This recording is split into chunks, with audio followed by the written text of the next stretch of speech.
Everyone, welcome to Timeless Mysteries. Today I've got Andrew from the Unforbidden Truth podcast, and Isabella Young is here as our guest. We're actually streaming today from my channel and Andrew's channel. And if I just got a notification on my phone, I am actually live on my Substack for the first time as well. I just want everyone to welcome Isabella. Hey, how are you today? I'm looking forward to our conversation. Thank you, Andrew, and thank you, Robert. It's my favorite topic, so thank you for this opportunity. And Andrew, do you have anything you want to say before we get started? Yeah, thanks guys for coming out today. I know it's kind of somewhat short notice. I think we've been promoting this for like a week. I released an interview with Isabella a month and a half ago, 2 months ago, maybe at the very most. So if you guys want to circle back after this conversation and listen to that in depth, it's like 3 or 4 videos back, something like that, on Unforbidden Truth. So yeah, thank you, Isabella, for coming out today and speaking with us about cults and survival and all that, and we'll get into it. I'll let Robert take the ropes, and I'll just interject when I feel like it. All right. So I guess before we dig into your personal experience, I just want to kind of go over the basics of what is a cult. And we have, I think everyone, the public has an idea of what a cult is, like white clothes and, wearing beads and chanting and things like that. One of the first cults that I've researched was the Love Is Real family. And they were from the 70s, and they kind of did dress like that. They, a couple people died. And that's how I think they became so well known.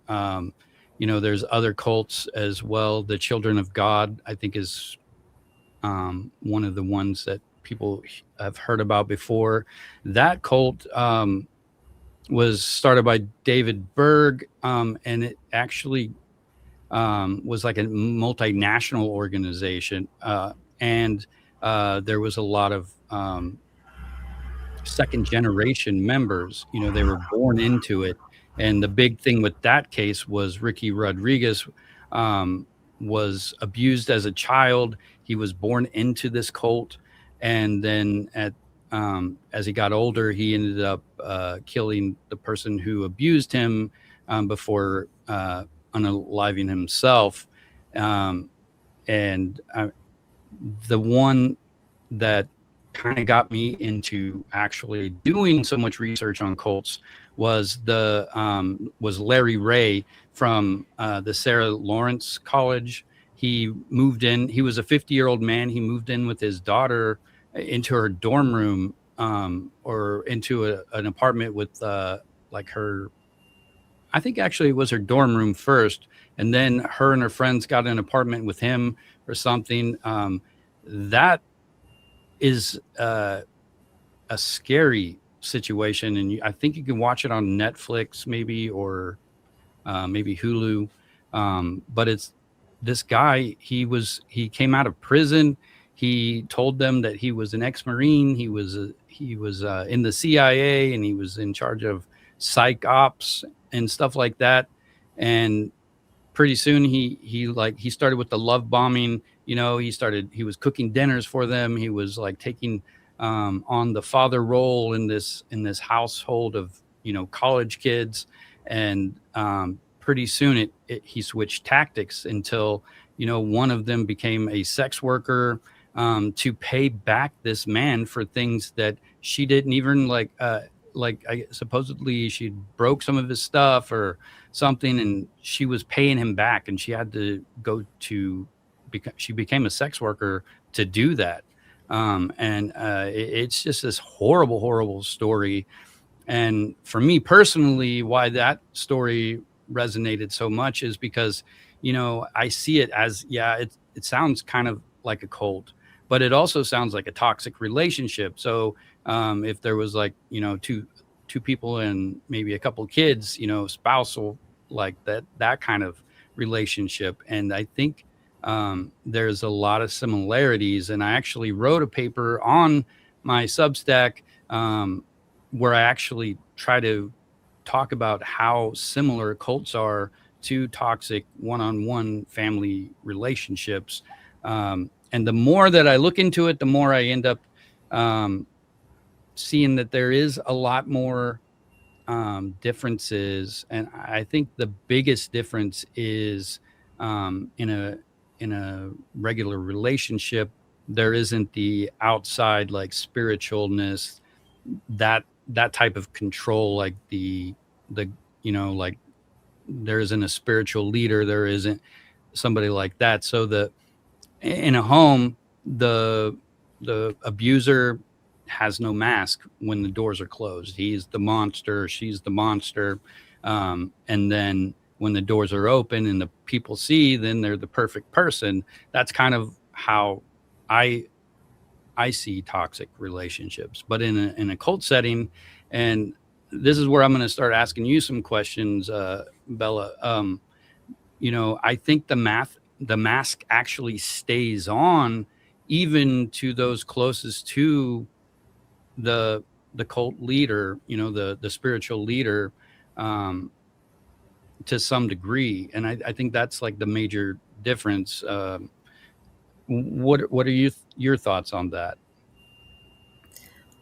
I completely agree with you that cults that can function in a family, in a relationship, and also in a spiritual group, or even a political party, or even a cultural movement. I mean, got the word in it, right? Cult. From my experience, my family was my first cult. My mother was my first cult leader. And as I've come to understand more and more about cults, I can see how what seems to be the underlying factors when someone rises up to be the leader, or the one who's obeyed. And that seems to be when it comes to individuals, that's like they have a narcissistic personality disorder. And we're becoming so familiar with that word narcissist, it gets thrown around. And that's because that personality disorder is being driven by social media. And so there are, and also by parents who have narcissistic personality disorders, because the research shows that a child who's raised by a narcissistic parent is either going to develop a narcissistic personality disorder or codependent tendencies. And in my understanding, they're both rooted in lack of self-love. But there's someone with a narcissistic personality disorder will develop a whole persona, a whole story that they believe is going to get them the attention that they need. Usually it's about power, money, and control, but it's also about just attention. So there's the someone with a narcissistic personality disorder who creates this big story, and then someone with codependent tendencies lacks self-love and then is looking for love outside of self. So looking for approval from other people and getting direction and all that from other people. And that's what I was, that's the wound I had to recognize and then overcome, was lack of self-love, because that made me just vulnerable to cult leaders and being in a cult. One point I would like to just make is that there is a difference between having the full-blown personality disorder and having narcissistic tendencies. I think when I remember when I first heard about narcissistic personality disorder, it was like in 2003. I was in a college class, and the teacher said how hard it was to diagnose, and how people have, there's no cure for it. If you're a narcissist by nature, you don't, take advice from other people and try to make yourself better, because you're already, you're like better than everyone else. That's narcissistic personality disorder. And I think we just lost Andrew. Hopefully he'll pop back in. But I just want to point it out that, TikTok says you're in a narcissistic relationship if you do all of these things, and they've got a narcissistic personality disorder. They may not have the actual disorder. Everybody, it's human nature, I believe, to have some narcissism. It's natural, but it's how, like, if you're in a room full of doctors and you think you're the smartest person in the room, and you're in high school and you're not gifted, that's the narcissism, kind of in a nutshell. You see everyone else as beneath you. And people who, in regular everyday people who have narcissistic personalities, tendencies, though, it's a lot less obvious all the time. So they might, think their opinion matters more, but they may not feel like they actually are the smartest person in the room. I mean, there's like a, kind of a level, like, it kind of varies from person to person.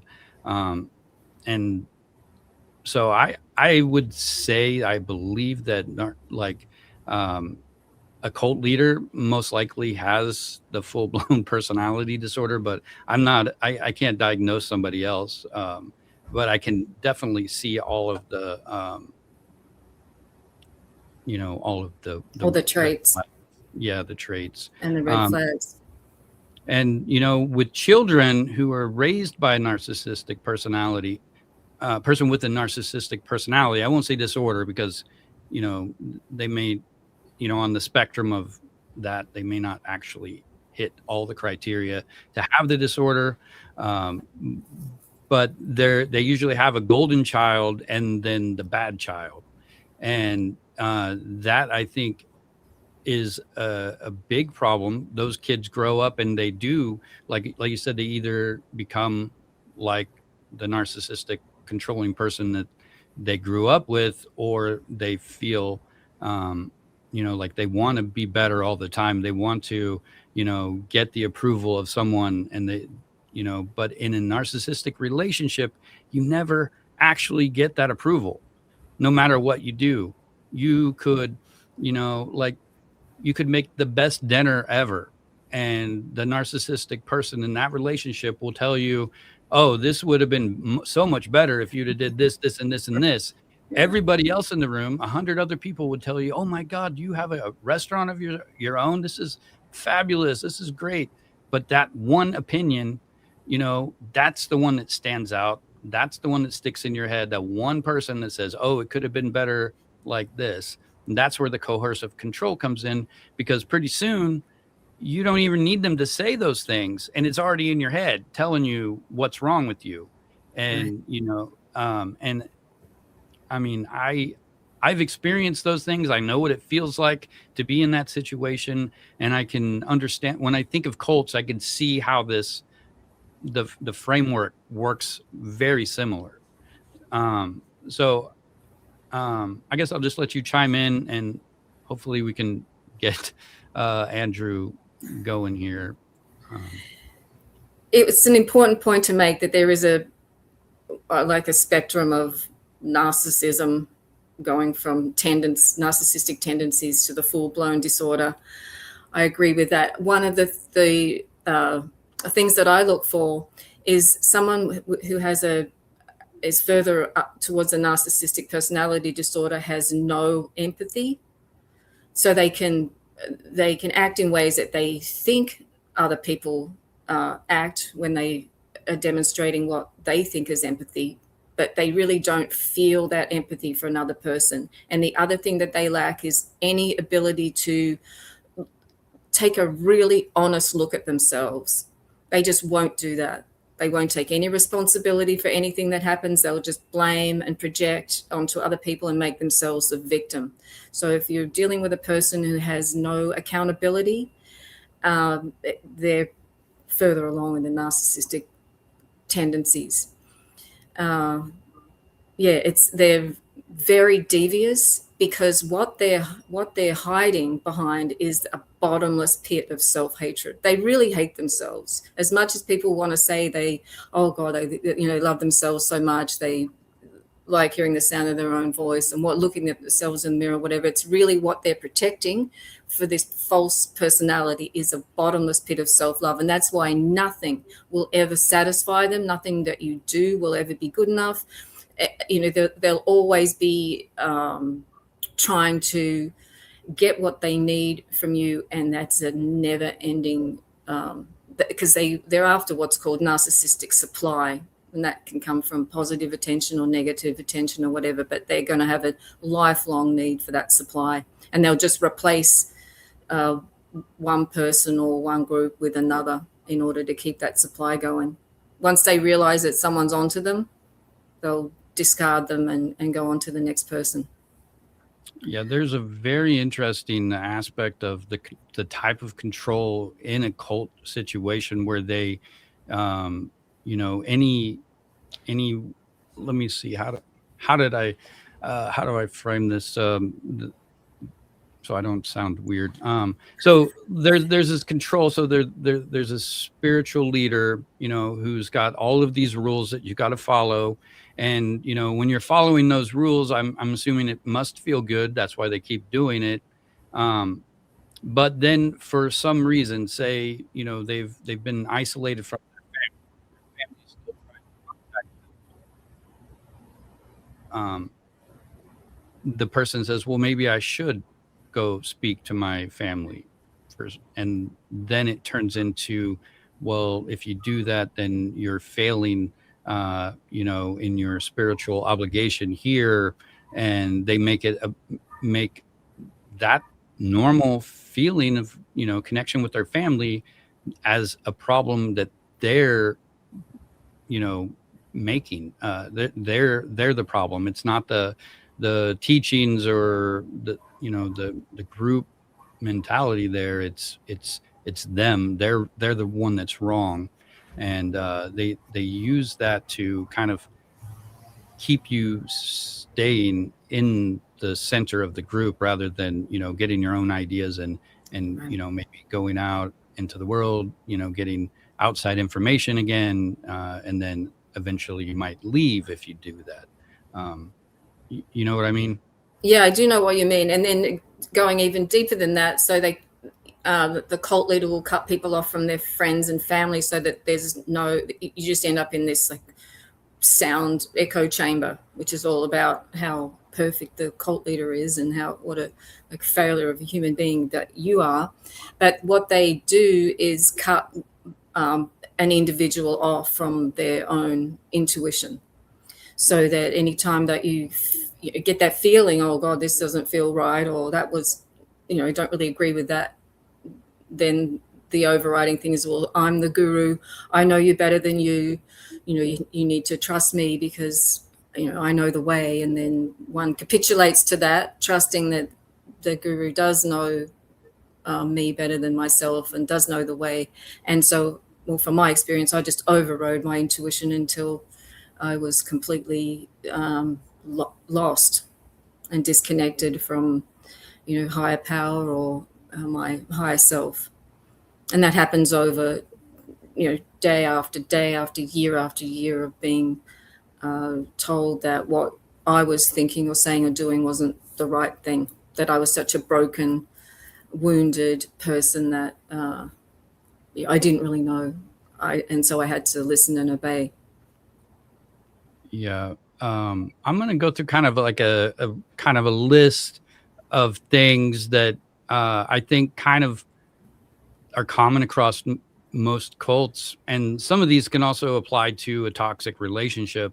The love bombing, especially at the beginning when you first meet someone, in a relationship, or you're first becoming, first going to the meetings or whatever, you're greeted with this overwhelming warmth. You're given attention and you feel special. And then, after you've been there for a while, you start losing your outside relationships. They keep cutting you off little by little until you're completely cut off from your family and friends. And any attempt to kind of reconnect with them is, it's reframed as a threat for your personal growth in a cult. I think in a one-on-one relationship, it doesn't have that extra thing to it. But the control mechanism is still that it becomes us versus them. Hmm. The group is enlightened, and everyone outside the group isn't. So that's why they don't understand us in this group. Um, if you join the group, I don't know about the group that you joined, but in some of the ones that I've read about, they take on a new identity when they become members. They dress different. They even speak different. They might even have a different diet. And that new them separate is like very like separated from the previous self. Hmm. Um, then there's also the information control. So if you're living in like on a ranch somewhere and you're part of this group, and they might not allow internet, they might not allow you to watch TV, and the only thing you can watch and read is stuff that the group has written, or recorded. They will use your confessions as a weapon. And this can also happen in a one-on-one relationship. You feel guilty about your life, and, it feels good to share that with somebody else.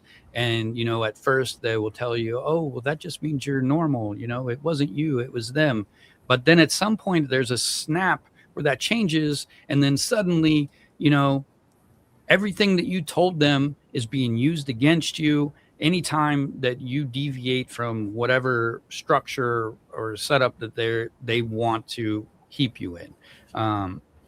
And with a lot of cults, there's also the financial exploitation. They force you to make you pay these things. And if you don't pay them, that prevents you from, growing spiritually or getting into heaven, or, those kinds of things.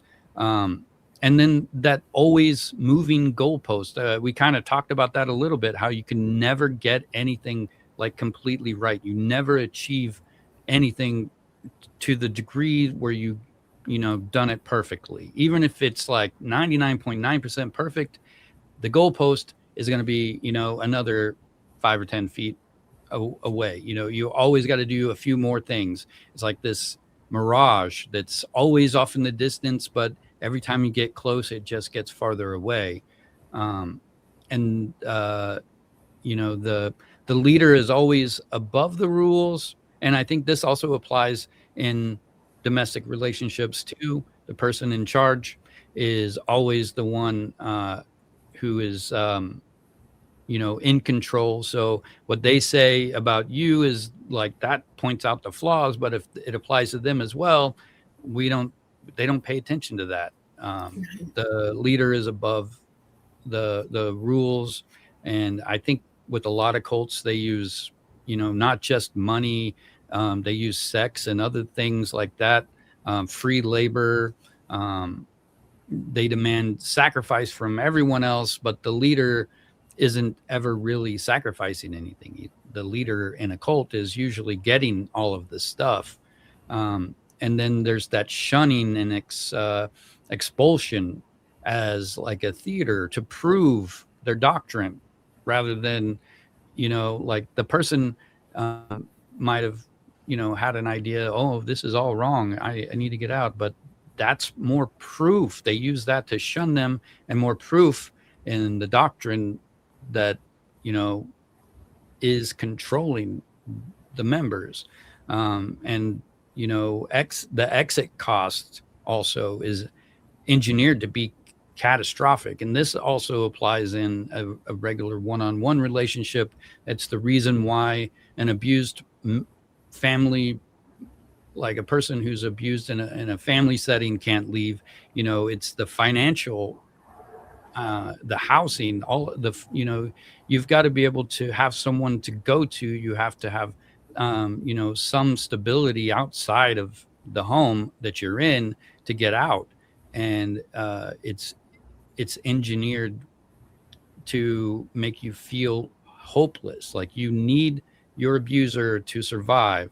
And I think with cults, it's a little bit I think it's just like it's actually a higher level of that, because if you do leave, then you're also giving up all of the connections you made with all of the members, and they use your exit as more reason for them to stay and reinforce the doctrine they're trying to impose on these people. They reframe doubt as spiritual weakness, I think. And I think the group will always take credit for anything good that happens in your life, and everything bad that happens in your life is your fault. I think that's like the basic kind of like the structure of it, and it's designed to keep people in, and it works, unfortunately. Yes, check to all those points that you raised about, in my experience, that was what it was like in the cult. I might as well just explain a little bit about it first, then I can talk about the like the finer points of things. So I met a man who, he was my first husband. We had a fabulous life together, and I was 3 months pregnant with our second child when he died suddenly, which just catapulted me into like wanting to die. It was horrible. And so I was extremely vulnerable.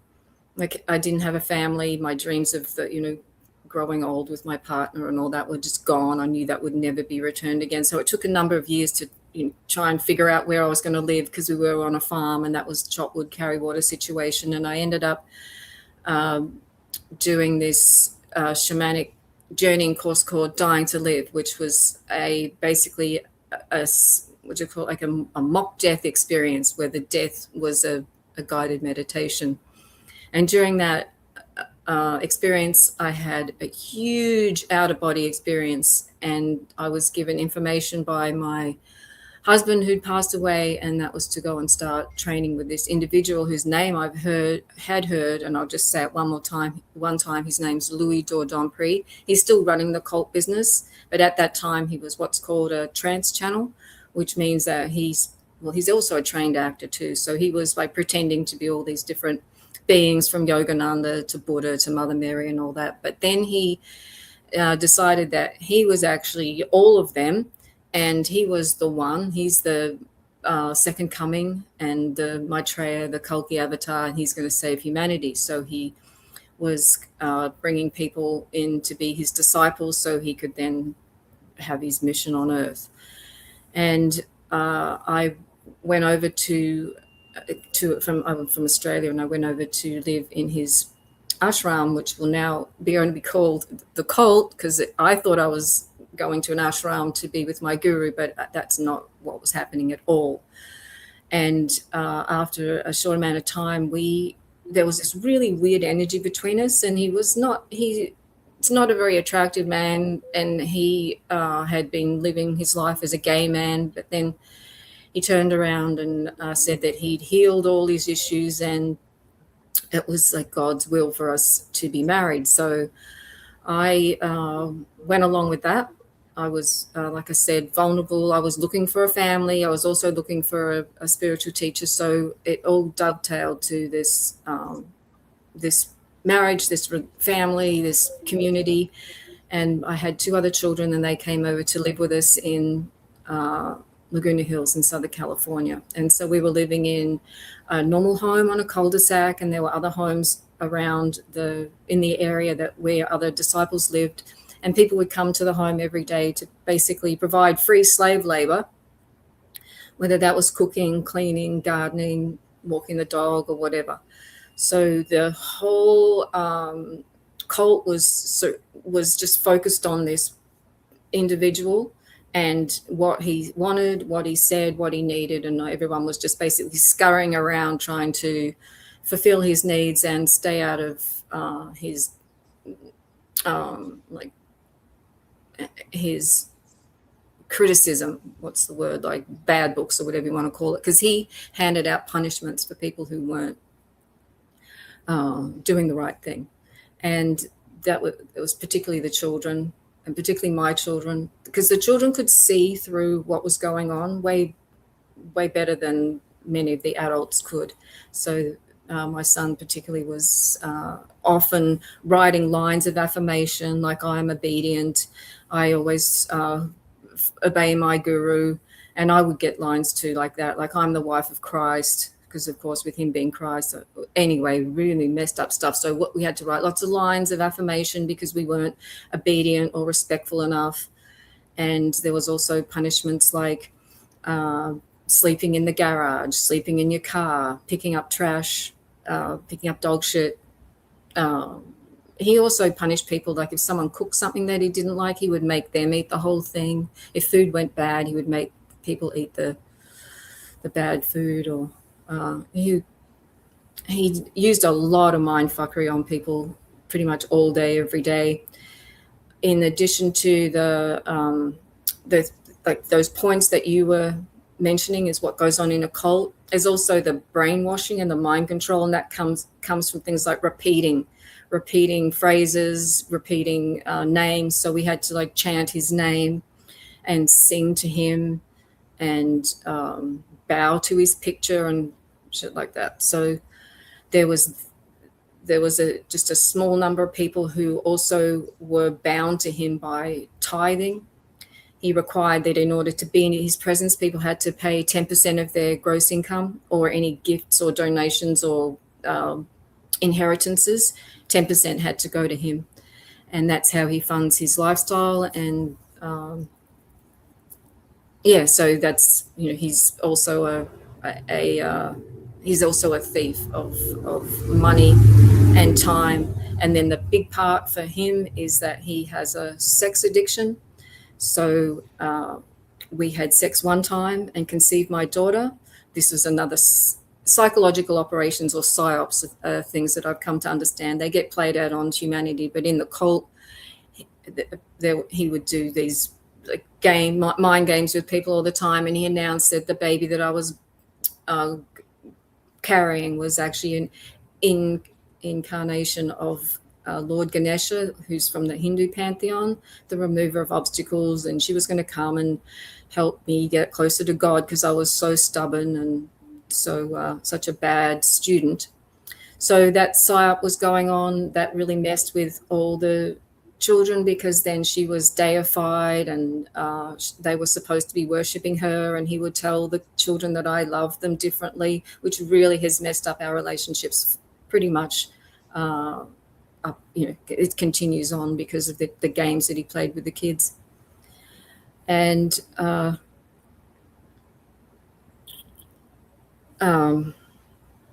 was I going to say? Oh, that's right. So I took on a different name. Like you said, they require people, they sort of you get redefined with a name. So I had a new name, and I changed that after I left the cult. I just didn't want to have any of that energy with me at all. And then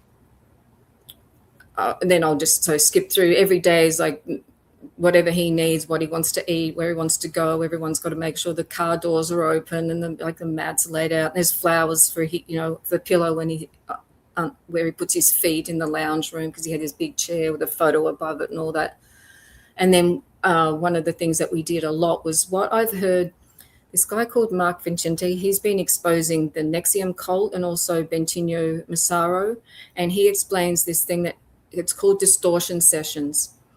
So it's everyone sits around and you basically, like you were saying, you get those things that you feel ashamed about or embarrassed about, they will get dragged up and out for everyone to see until each individual is basically just like shredded and in tears and writhing on the floor and an absolute mess. So we have distortion sessions all the time, whether it was like a bird flew into the window and then it's, oh, well, what did you do? What is it in you that caused this bird to fly in the window? So like you said, all the good things are attributed to the cult leader, and anything else is to do with what a broken shell of a human being each of the cult members are, because cult members are usually genuinely very good people, They have good intentions. They do want to be part of the community. They do want to make a difference. They do want to help, but somewhere within them there's some wounding, and so that they get like sucked into this mind game. And just to fast forward, been in the cult for 7 years. My son came home from school one day. He was very upset and didn't want to talk about it. So I said, why don't you sleep on it? We'll talk about it in the morning. And in the morning he was gone, which was really unusual for him. And we called all around to his friends and no one had seen him. And the next day, the cult leader sent his assistant to look at the hill behind our house. It was where these big power lines went through. And he found my son, who had a neck wound. He was dead. He had a neck wound, and that was framed as a suicide because the cult leader said my son found out he was gay, and that was unacceptable to him, and he knew that was unacceptable to me, so he took his life. And all of that was just heinous lies. And that murder, it's a murder. I'm supposed to say allegedly, but that my son's murder is what snapped me out of the cult programming. And it took a while. It didn't happen overnight, but I went along to see this counselor who'd been part of the cult group, because not only did we have to spend all this time and money on our own personal development, we had to go and see, I never did because I was so disobedient. There was a kinesiologist and a counselor who were there to support us because we're so messed up. Anyway, I went to see him after my son's murder, and he said to me, you know you're in a cult, don't you? And I said, no, I thought I was in an ashram with my guru. And he said, go home and Google cult characteristics. And I did. And that list that you just gave came up. So I went through all the different, line items, and each one was like check. Charismatic leader, who's the arbitrator of truth. The love bombing, which is followed by hate bombing. I went from being the wife of Christ to the Antichrist. And then there's like I said, the mind control, brainwashing, financial control of sleep, control of food, because when you're sleep deprived and don't have enough nutrition, the brain doesn't function properly. So people are more easily manipulated. Plus our time was taken up by whatever he wanted. He would just hand out tasks all the time just to keep people busy. So you really didn't have any time to think for yourself. And also, like you said, information was restricted. We were not supposed to be reading any other books than the ones he recommended, which were usually about other cult leaders who were proclaiming to be the second coming, because there are a lot of them. There are a lot of nut jobs out there who get that idea about themselves. So we had that information control. And then once I had looked through that checklist, I realized, oh my God, I am in a cult. And I just want to say here that if I hadn't had that individual say to me, you're in a cult, I don't know how long it would have taken me to get out. And I know some cult professionals say don't tell people they're in a cult because they'll be driven further into the cult and it may cut off their relationship with you. I disagree with that. I think there's a way to present the information. Like I think my family knew I was in a cult. A year after I left Australia, they went to a cult expert, but no one ever said anything to me. Like no one ever pulled me aside and said, hey, you know you're in a cult, until this guy did after my son was murdered. So I think there's a way to present that information to people. So, I mean, if I'd been presented with photos of him, because like I said, he had a sex addiction. So we had sex one time and he never touched me again for the whole entire marriage. And he'd always blame that on me. Like I was too much like a man. I was too needy. I was undeserving. Like I didn't deserve his touch or whatever. And then the end of it that just like shut me up was that being celibate was for my highest and best. So then he didn't have to listen to my complaints anymore. And so he was not celibate. In fact, he was having sex with a lot of the men in the cult, raping them, mind raping them and raping them. And he was also on Tinder and Grindr and all that.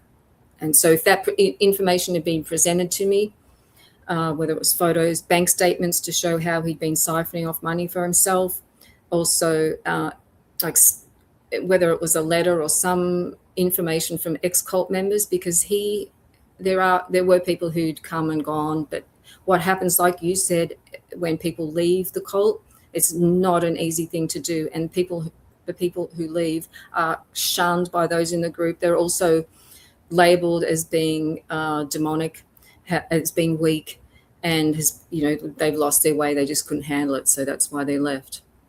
And in addition to that, so for me getting out, I had to overcome that mind fuckery that gone on. But what he did with me was blackmailed me with our child. Like he said, I couldn't leave because he wouldn't let me take her, and also I didn't want to stay in the States, so I was kind of bound in that way.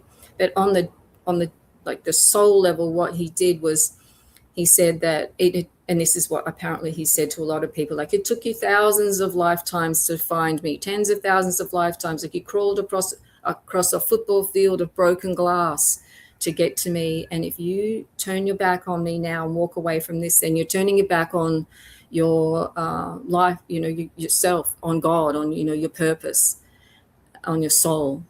And that was probably the most difficult thing for me, was to just go, I don't really, it doesn't matter anymore. I just have to get out because this is hell. So I left. I didn't really have the support of my family, but I knew I had to get out to save my own life and my children's life, because my death wish was so high at that point. And so I escaped to Hawaii, and that's where I've been living ever since, and learning about cults, learning about myself. Like, I understand now that I had codependent tendencies and that I had to heal my lack of self-love, and that's still a work in progress. And now I'm understanding more. Even now, like 18 years later, I'm still learning about the evil ways of cult leaders, and how cults operate from in a couple, in a family, in a group, and then in terms of on a global scale. That's what I've been learning about. So that's my summary of my cult experience. It sounds terrible. I realize that when you're in it, you just can't see it, and I don't think you can blame somebody for that. You wouldn't know. I mean, you just can't know until you take. I mean, it took one person to mention it to you. I can see how that could potentially drive somebody further in, because when somebody attacks your belief, I think most people would probably defend themselves, or defend their beliefs. I think much harder if they're in a situation where they're actually being controlled all the time. Luckily for you, there was other circumstances at the same time that, it kind of helped you see that you were in a cult. I mean, I can't imagine it. Molly asked, can anybody be brainwashed? And the answer is yes.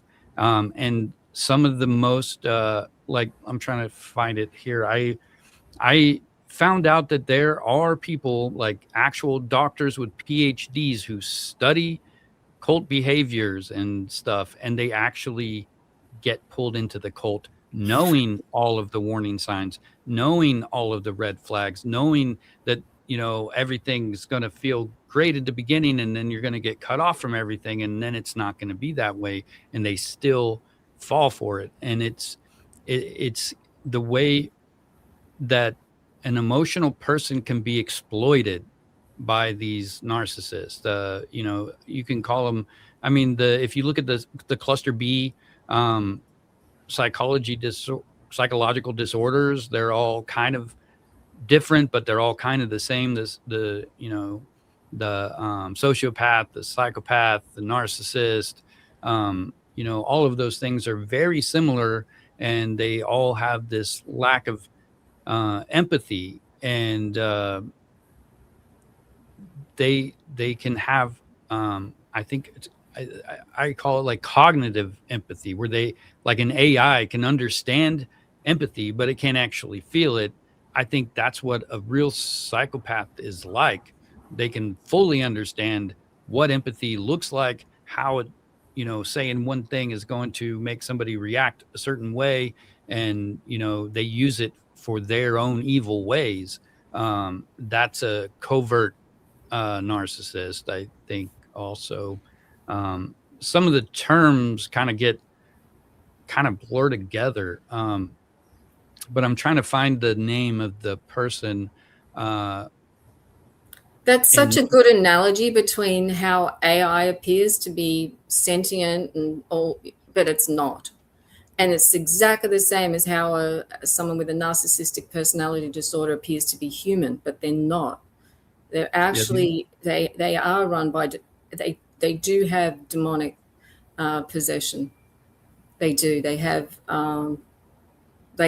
a dark side that runs the show, yeah, and that's. I I I know you kind of don't. tend to, like, with the demonic stuff. I mean, I get it. I won't I won't say it. I won't like bash your beliefs or anything, but I just want to point out that a person without these feelings can be very smart and understand what they're supposed to feel, Mhm. and use that against people who do feel. And if it is demonic possession, I mean, it could be, there could be some outside influences, that we can't see, that that that make this happen. It could also be just bad, you know, internal wiring. When you're being conceived and your cells are all forming, something gets, kind of put out of whack. I mean, for me, in my personal belief system, it's more like, you know, I I won't deny pretty much anything, but I'm open to the idea that I don't understand it, and I don't necessarily need to understand it because I don't think I'm capable of understanding it. And that's kind of where I live, in that weird gray area there. But there was I was trying to find the name of somebody who was Jim Jones. No, wait. Well, I'll get into that. But there was Stephen Hassan. Stephen Hassan. He was 19 years old back in the 70s. He was a poetry major at Queen College.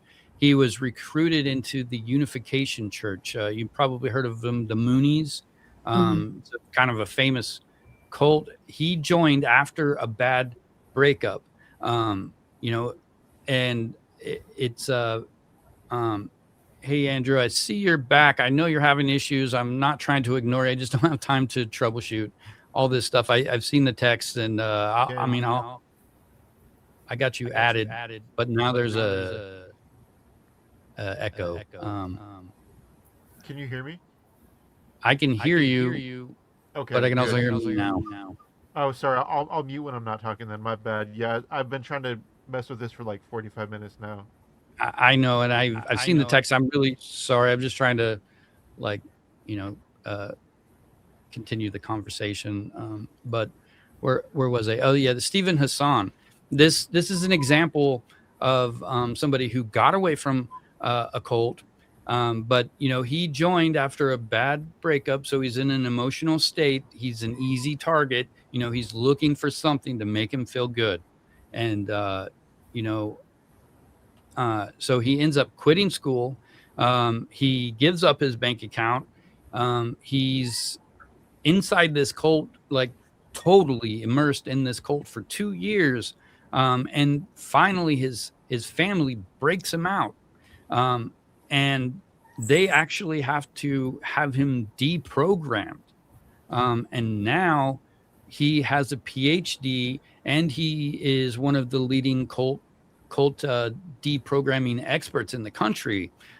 He created this model. Oh shoot, Byte, uh, behavior, information, thought, and emotion. That's what it stands for. Behavior, information, thought, and emotion. He's got it's something you should look up if you haven't looked it up ever, if you've never heard of him. It's really interesting. And, I mean, yeah, sorry, I kind of lost my train of thought there. I had a big plan for that information, but another thing I want to bring up before I forget was David Koresh. I think we all know who he was, the Waco, Texas guy, but he started out as a member, and then he tried to take over, and he got kicked out, and then he took 25 followers with him, and then he grew his own thing, and then he goes back there and actually takes over the whole thing. And there's just so much interesting stuff. But I did have a plan for talking about Mr. Hassan, but I forgot. I'm sorry. That's okay. I wanted to go back to the can anyone be brainwashed question. And I think, and the answer is yes. But first in order to not be brainwashed, it's important to firstly know yourself and know that you know yourself better than anyone else. And then recognize that if you are in a vulnerable state, like you were saying, this guy had a bad breakup, I had the death of my partner. So when you're in a vulnerable state like that, then you are more susceptible to being brainwashed. And then recognize that what sort of tools and techniques are being used, because as humans, we are subjected to all kinds of brainwashing tools and technologies. I don't know if you've heard of MK Ultra. It's a CIA brainwashing program that actually affects all of us. It's not just isolated incidences. It's actually goes on all the time, because these electronic devices that we use and think they're just for entertainment or communication, they are brainwashing tools. The television, these screens, the phones and all that, they are programming our mind. And that's not just with the information that comes through them, but that's the vibrations, the lights, they all are frequencies that are designed to brainwash us. And the way to stay clear-minded is to be aware of the ways that we are being manipulated, because you can just see it like through the mainstream media, just the repetitions of lies that increase fear and terror, because when you're fearful, then you're not thinking clearly and you're more likely to be manipulated. So just be aware that mainstream news is government propaganda that's just there not to give you truth, but just to mind fuck you, basically. So when you're aware of all the ways that we are being brainwashed, then you can be protected and be aware. Because we just touched on it a little while ago, how I didn't know that I was in a cult.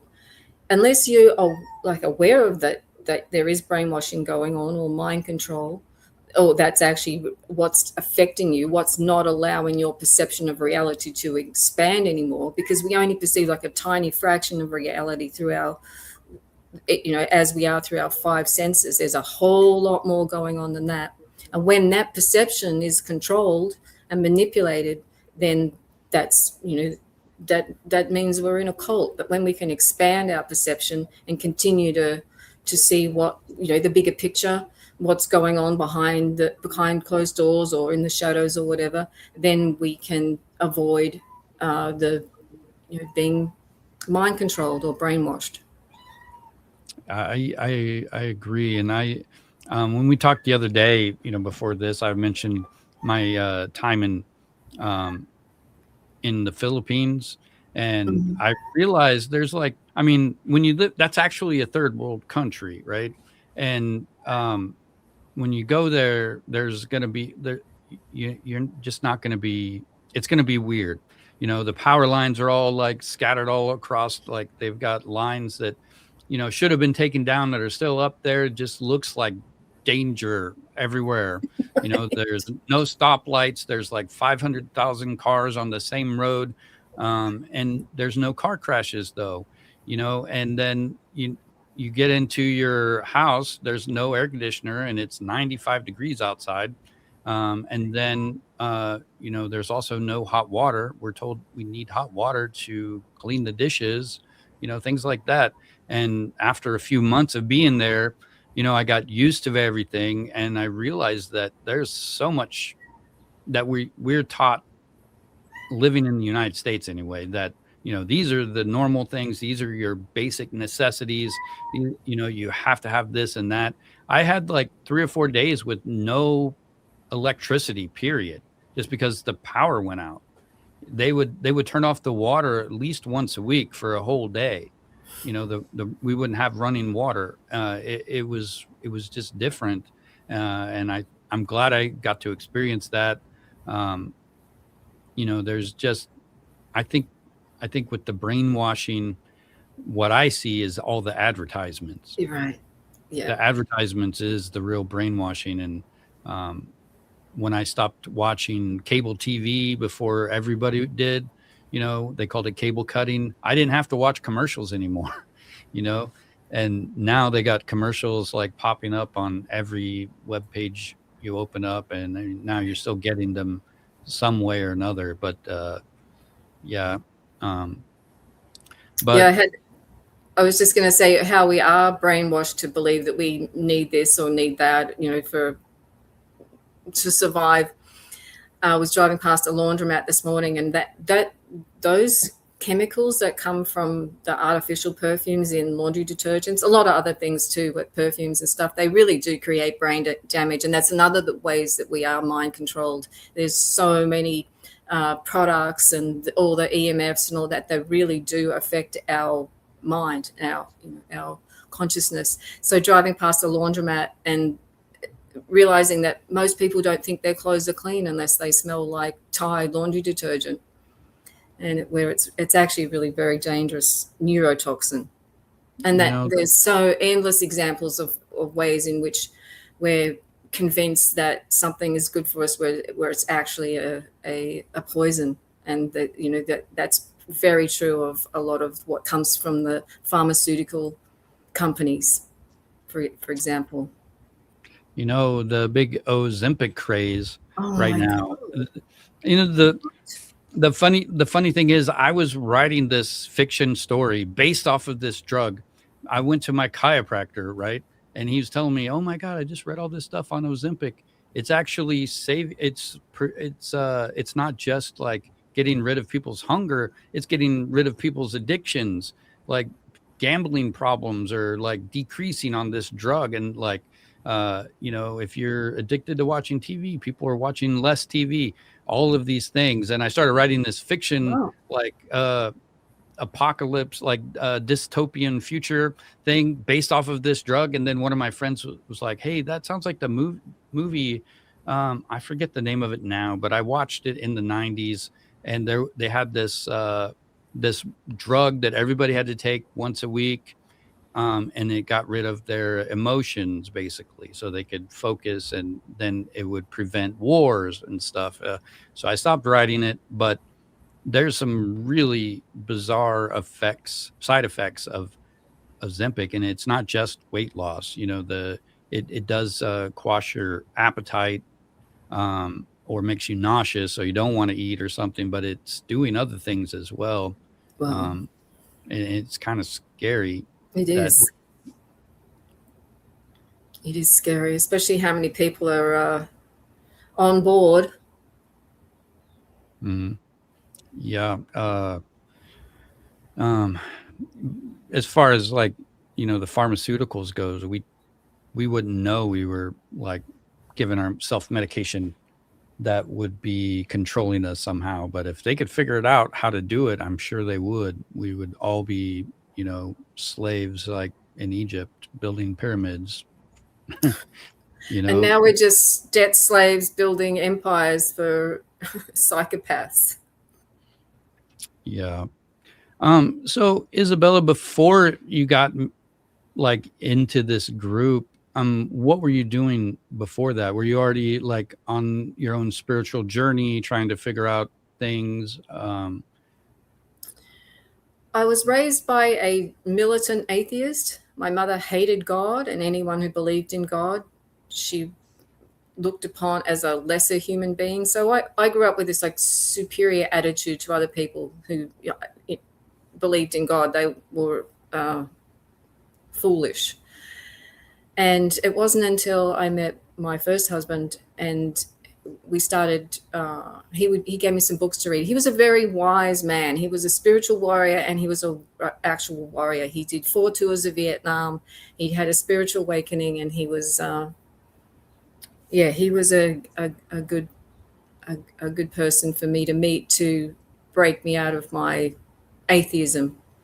And so we used to do meditation together, and we did Tantra workshops, and we did some shamanic journeying together. And so I was really just starting to go down a spiritual path, which for me is just realizing that there's more to life than that can be perceived through the 5 senses. That's what a spiritual path means to me, that I understand there's a non-physical reality that affects this reality. In fact, there are lots of non-physical realities. There are non-physical beings, and there's a lot going on that we really cannot perceive through our senses. So that I had just started on that journey. We were both working in the fields of outdoor education.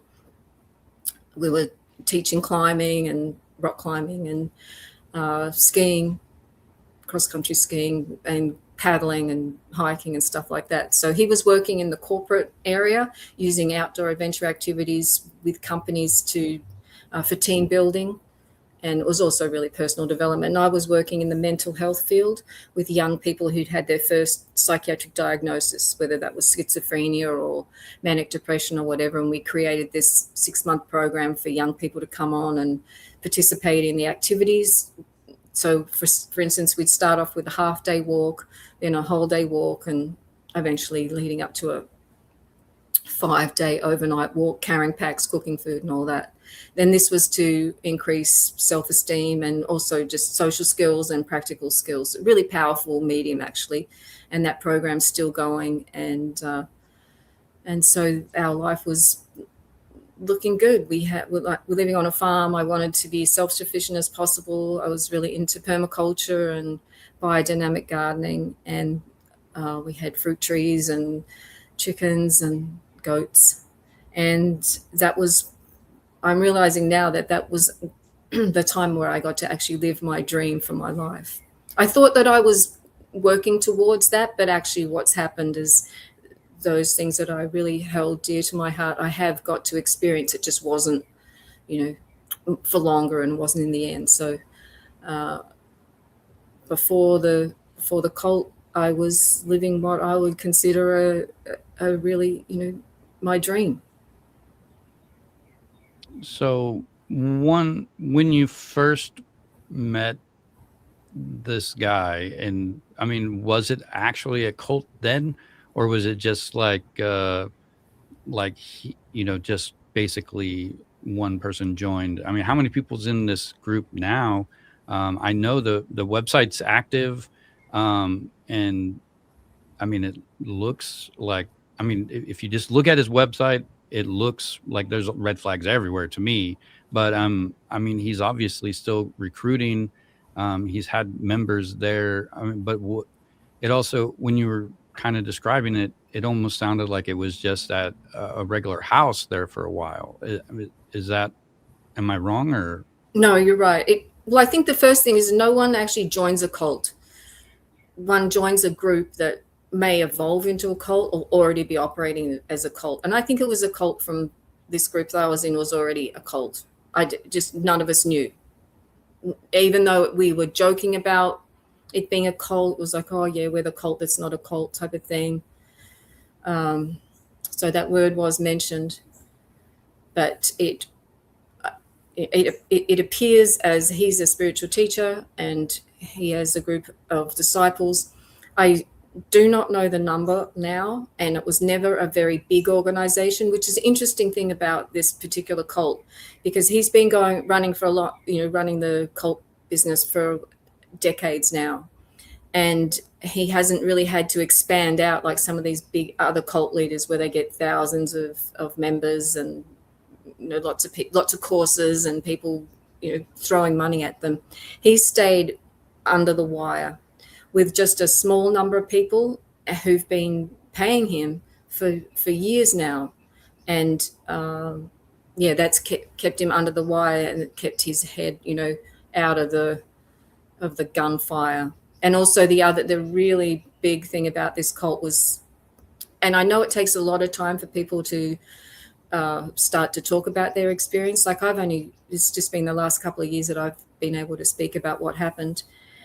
But people from this cult got so mind fucked, and the men got raped, that they are just not willing to speak about their experience. They just either want to, just move on. But there aren't other people really calling him out, or I'm the whistleblower at the moment. And that's an important thing, because when what happens is there's the exposure of the cult leader starts with one whistleblower, and then other people will join in and tell their stories. Because what's important about, it's not going to be my life mission, but I'm just going to chip away at it. But he needs to be exposed, because there are suspicious deaths associated with his cult besides my son's. There have been a number of other people in the cult who have suicided and been taken out as a result of being associated with him. So they're dangerous. They're dangerous and they're evil. Molly asks, do the members live together? I'm also curious about that. Or is it just like they meet at a location, or do they actually live together? So they live together in group homes, and that's used as a tool of growth and whatever. So he puts people who usually don't get along very well in the homes together, or in rooms together, or even he marries people too. So, his thing is that everything that he does is for other people's benefit. So he can do no wrong. So whether he's out grooming young boys or whatever he's doing, that's all for everyone's benefit. And there are people that live in the group homes who are under his immediate everyday instruction, and then there are people who are in a more of an extended community that come along for group events, whether that's devotional singing or cleaning his house from floor to ceiling once a week or whatever. So yeah, they do live together, and that's, like I said, seen as a tool for spiritual growth. Miss Olga asks, is food restricted? And I'll add to that. I mean, is there a specific diet that you're forced to change to? Could be vegetarian or something like that. I mean, I don't know for sure any of that yet, so I'm kind of curious myself.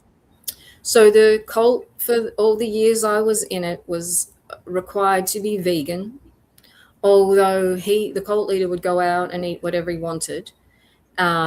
He just didn't bring any of the leftover food back to the home if it had meat or whatever in it. So he's just a walking hypocrite, really. So yeah, diet was restricted. Obviously, no alcohol or drugs, even weed. Not that that's a drug. It wasn't viewed as a medicine.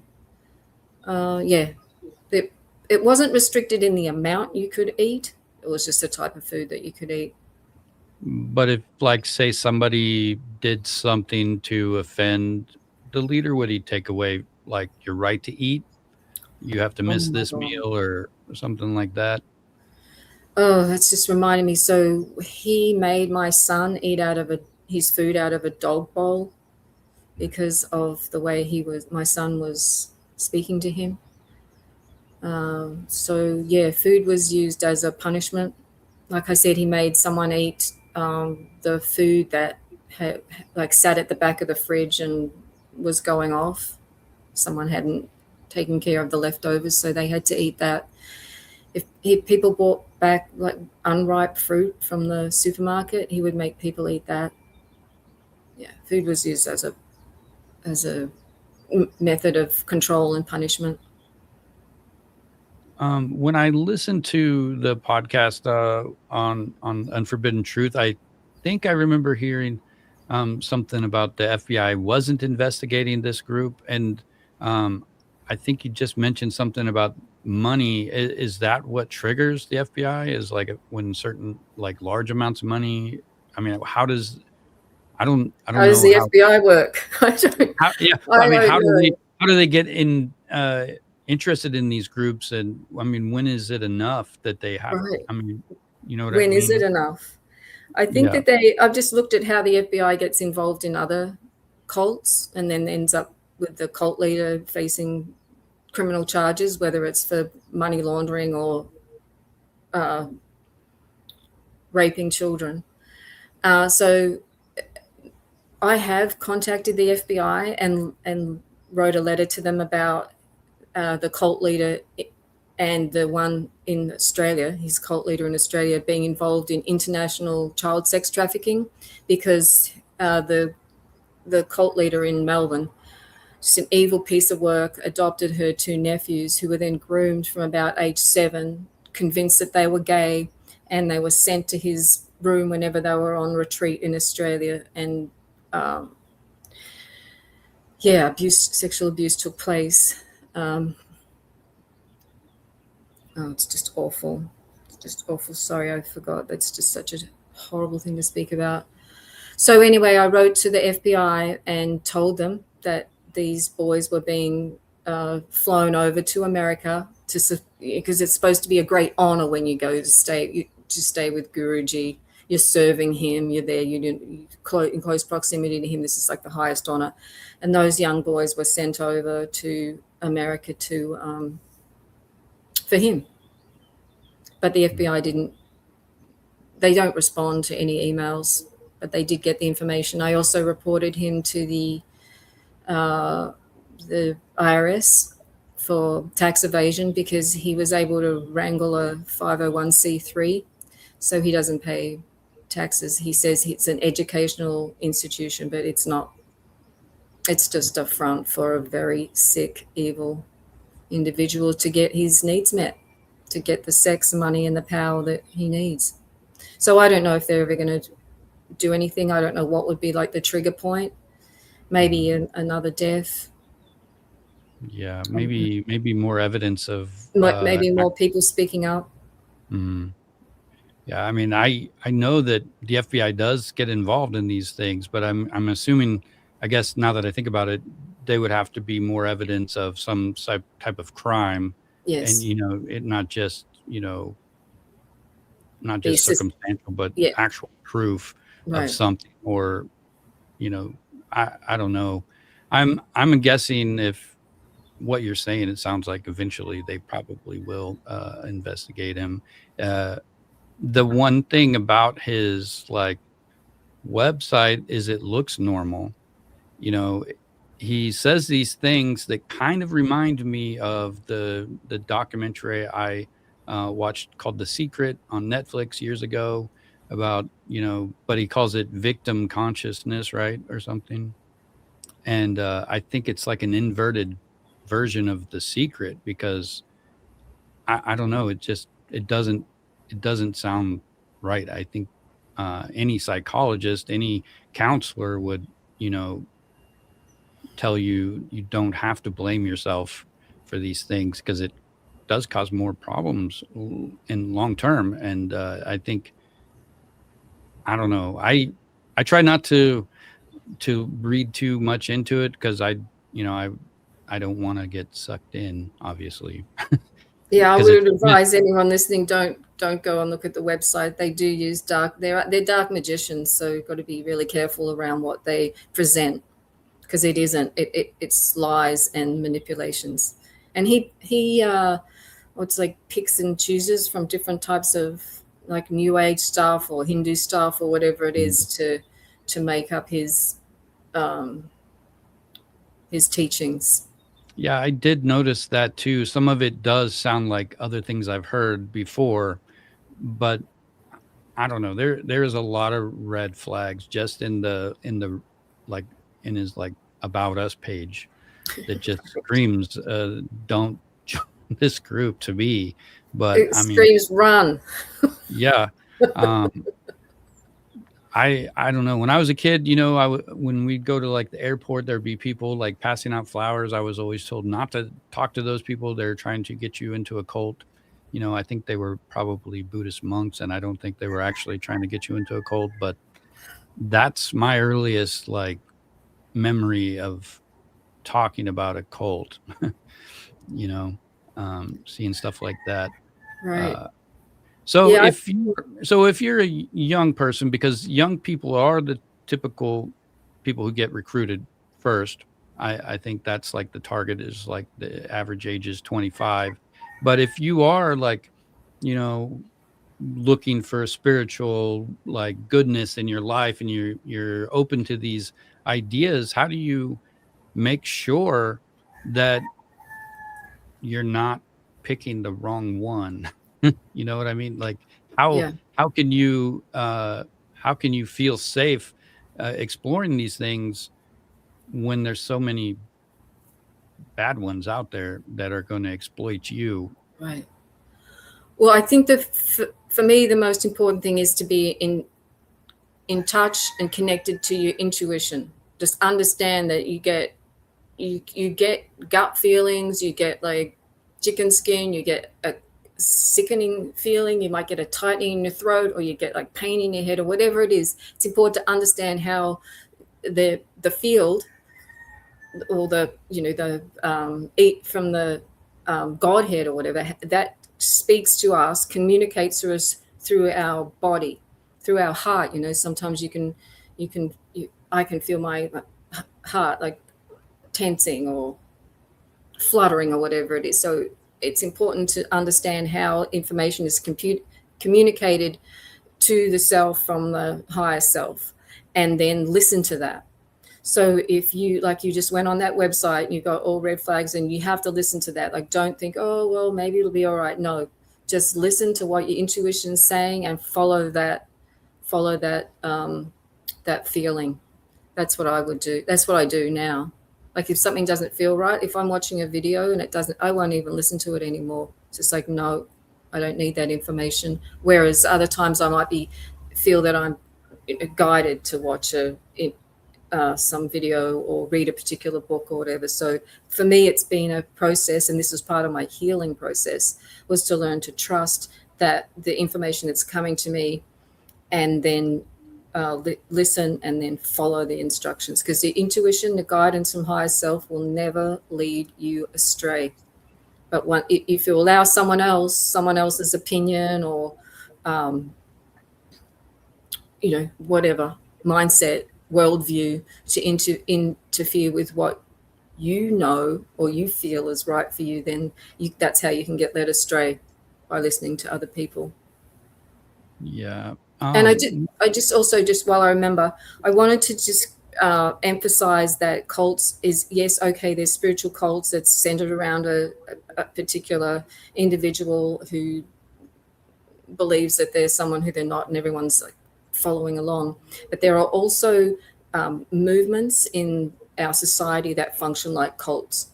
And I'm just going to say what they are. There are more than this, but I'll just use two examples. So there's the transgender movement, and there's also the parental estrangement movement. And that's where adult children are choosing to turn their backs on their parents. And there are parents who are toxic and probably best disengaged from. But it's now becoming like an epidemic of young people who are choosing to become orphans. And they say they're really supported online. Yeah, you're so courageous for taking this step for your growth and healing.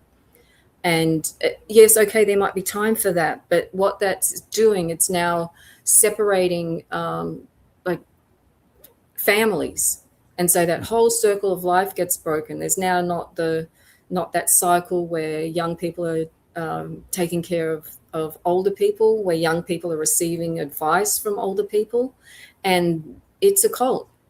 And when you're in a group or whatever it is, or a movement that really doesn't allow you to be thinking for yourself And then if you leave that group, then you're not allowed back in. You're less of a person. You're weak-minded or whatever. So I just want to emphasize that, to be aware that there are these movements that can take a hold of people that function like cults, that aren't necessarily led by one person, but it's good to be aware of them too. It happens in politics, sports, all that sort of thing. One thing that kind of stands out about what you just, when you mentioned the kids, breaking away from their family, even if it wasn't a movement, like that's like step one of joining a cult already, Right. because you just disconnected from your outside source. So you're out there in the world by yourself. Now you've disengaged from your family life, and that makes you more susceptible to getting sucked into one of these kind of organizations. Right, exactly. Because this happened to me with my daughters. They've chosen to live their lives without me, and their criticism is that I joined a cult, and the irony is that they're now part of this parental abandonment or estrangement cult.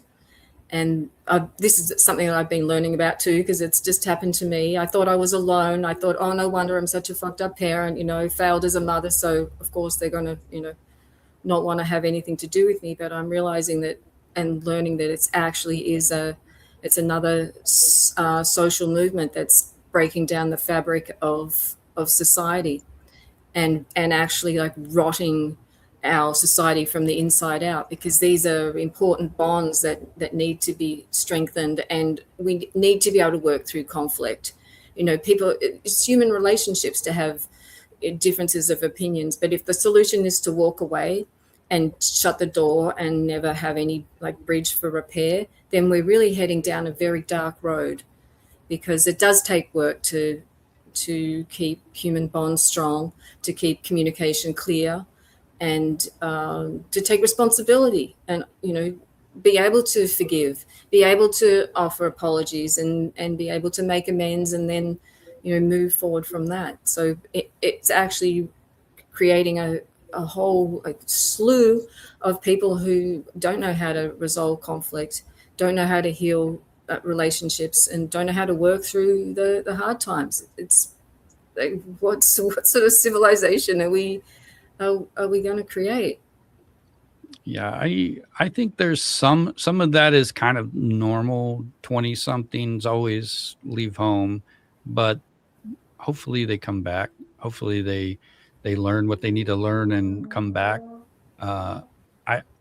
I mean, I don't know your personal situation, but I mean, there's always that hope, right? That they will come. Yeah, there's always hope. They It's just a very powerful and growing cult at the moment. And like I said, those people who are choosing to walk away from their parents have huge amounts of support online, and they're given a lot of positive feedback. Whereas any parent, like if I went online right now and said that it happened to me, people would say, no wonder. You're such a shit parent. No wonder your kids I don't left know you. if they would say that. I think every I mean, I've got small kids, and I think at some point everyone, like, no matter how good or bad your life is, whatever whatever problem you have, it doesn't really matter what degree or level that problem is, but to you, that is the most important thing. It could be like low for somebody else or high for another person, but for you, it is the most important thing. And and you have to get through that, whatever that is. And when you do, then that's how you grow. Yeah. And I had my parents, my dad alienated me from my mother, so there was that. And it took me to, like, I was 20 something before I figured it out. And then I tried to, reconnect with my mom, but then she got in a relationship with somebody who was controlling, and, then it went away again, and it was weird. I mean, I don't know. You could just got to, every individual has to try to live their best life as best they Right. can. and we don't really know. Nobody can really know until we, you know, we learn from our mistakes. I think, you know, if I could Right. go back in time, I would do a lot of things different, but I Right. can't. So I can just try to be Just better learn today. from it. Yeah. You know, Yeah. and That. I hope my kids don't disappear from my life one day. Right. I'm Because hoping the opposite will happen. right, that they'll stay, because that's what that my children are demonstrating for their children. They're actually modeling that if you have a difference of opinion, then just, you know, separate for good. Because but that's interesting, because I agree that all children have to individuate from their parents, right? There's going to be some point where they separate to be themselves, and maybe I still have hope. But on that, my mother alienated me from my dad. That's something I'm learning about too. Like, I didn't really realize what she did to me, but that's actually now a crime. Yeah, my dad used to tell my sister and I when we were like 5, 6, 7, 8 years old, who are you going to live with when we get a divorce? So when I was 15 years old and my parents got a divorce, that was our default answer already. And, you know, you don't, when you're 15, you feel like an adult, but you're not. You know, No. it literally took me till I was like 25 or so before I figured it out. What had happened. I didn't have to choose that, but I was forced to choose that. I was manipulated into choosing that. Right.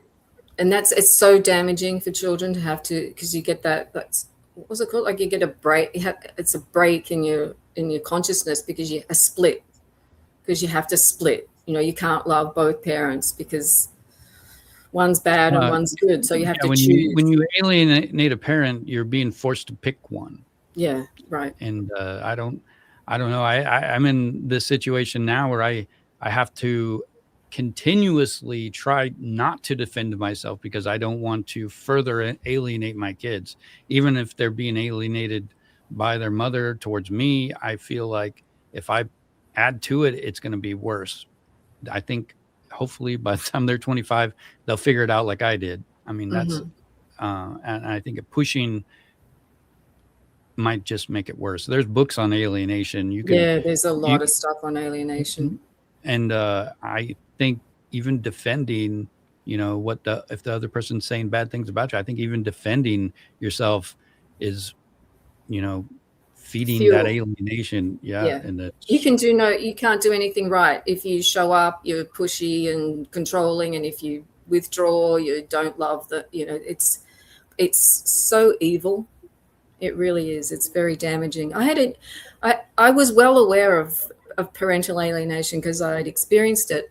And then when I went through the divorce from the cult guy, I was in this dilemma because I had to warn my daughter that he was a pedophile, because he is a pedophile, but he likes boys. So I felt like she was kind of safe around him physically, but not mentally, because he's also a mind fucker. But also, she has boyfriends, and it was really important for her to know that these boys who come around aren't safe around him. So I had to, like, go against what I had learned, and that's that when you're in a divorce, don't involve the kids. Just stay, you know, keep it between the adults, and keep it like as peaceful and calm and safe for the children.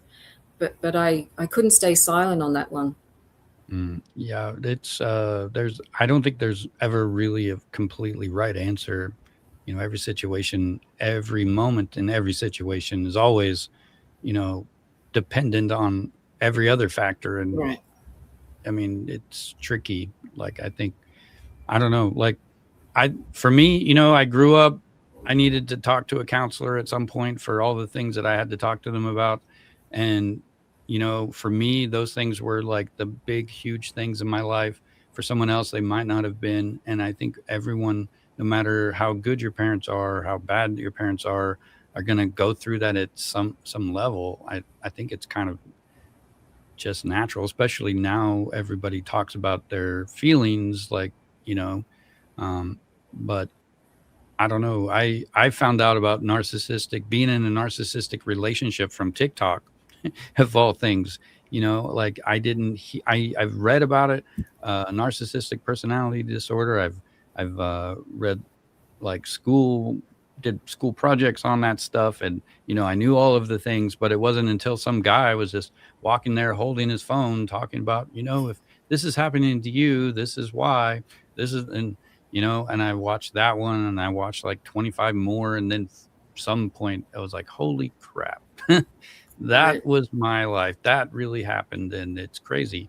And these people are just repeating what other people are saying too, but there's something to it, and I think the information we have is useful, but it could also be the opposite. We have access to all of this stuff, and it could be used against you too, with all the fake news, and you never Right. know what real news is and things. It's getting very challenging to be able to discern what's true and who's speaking truthfully. And that's the same as how to be protected from mind control or brainwashing or cults or whatever. And for me, it's staying connected to, I'm going to call it God. I know that's triggering for people, but coming from a militant atheist family where that word was uttered with all the poison as possible, it's been very healing for me to acknowledge that there is a higher power, there is a creator, there is all that is, there is a infinite intelligence. And for me to stay connected to that and connected to my intuition, that helps me discern my way through this maze of chaos and confusion. Yeah, my 9-year-old was asking me about God the other day, and I was trying to give him my runabout answer, and he's building this 3D puzzle of one inside of it, and he's like got like 4 pieces left, and I can see his eye. I'm like, look, this is the universe, and I'm inside of it, and this is what God looks like, because he's the big giant eye outside of it all. And he actually kind of got it. He kind of understood what I was trying to say. I thought it was funny. I love that. It was weird, but so I know we talked about a lot of things. Andrew, do you have any questions or things you want to bring up? Well, I'm sorry that my mic wasn't working and my audio wasn't working for the like 80%. I was just listening on this second half, but I don't know honestly what I missed because I was like messing with my audio for 50 minutes. So um, I honestly don't know what to say.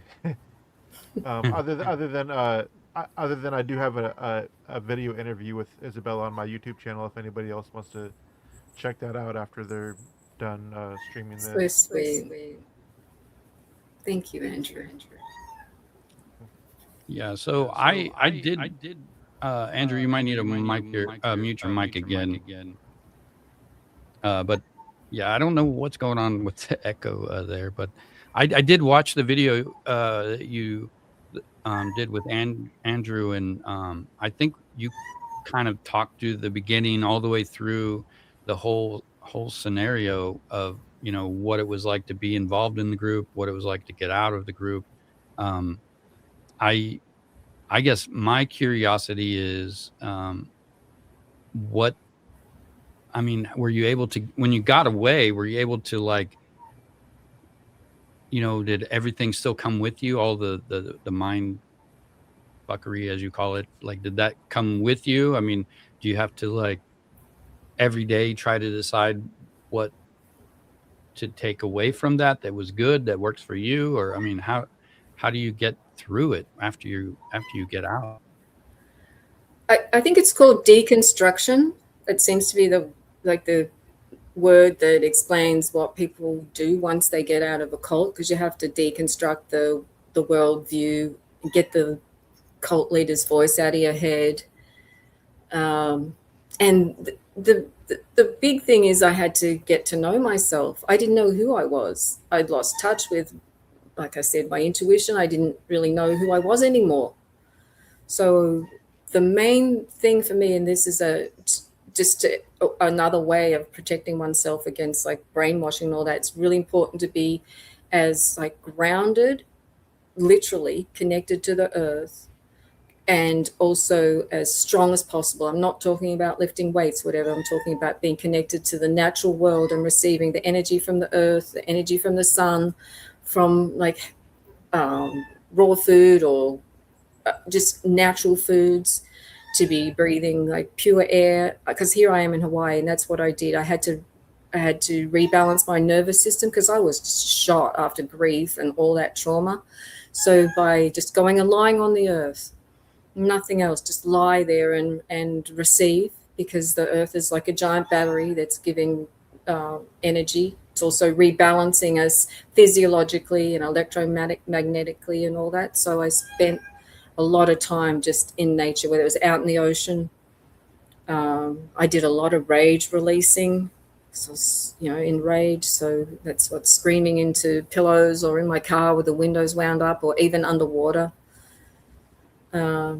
So processing a lot of those emotions was really important at the start, in addition to researching, because I'd heard the word narcissistic personality disorder, and I knew it applied to this guy because like he thinks he's Jesus.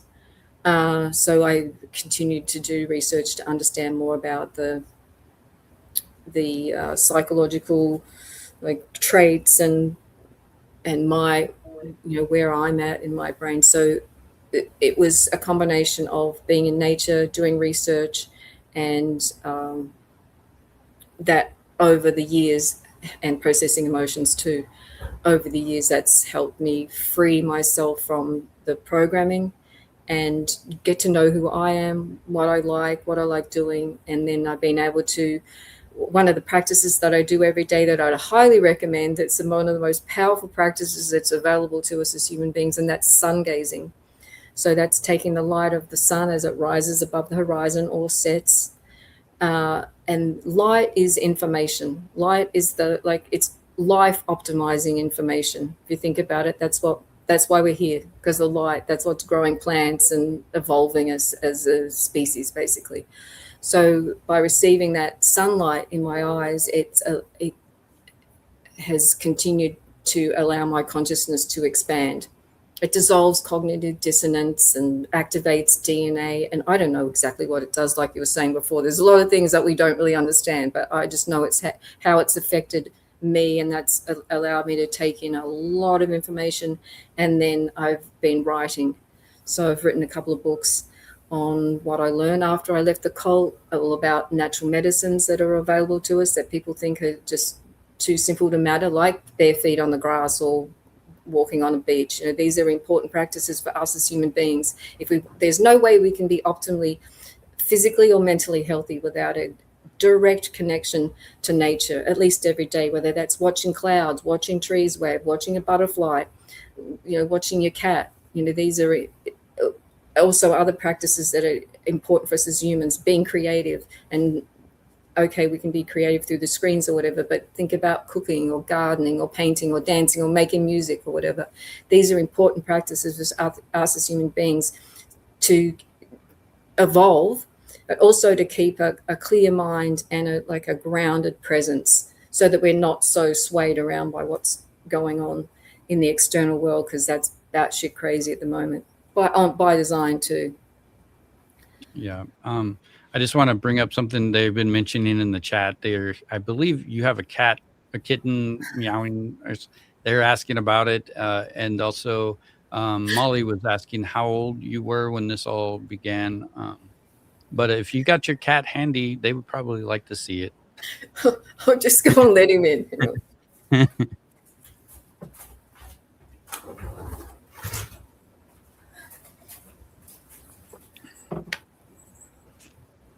He just came in. We'll see what he does. And how old was I?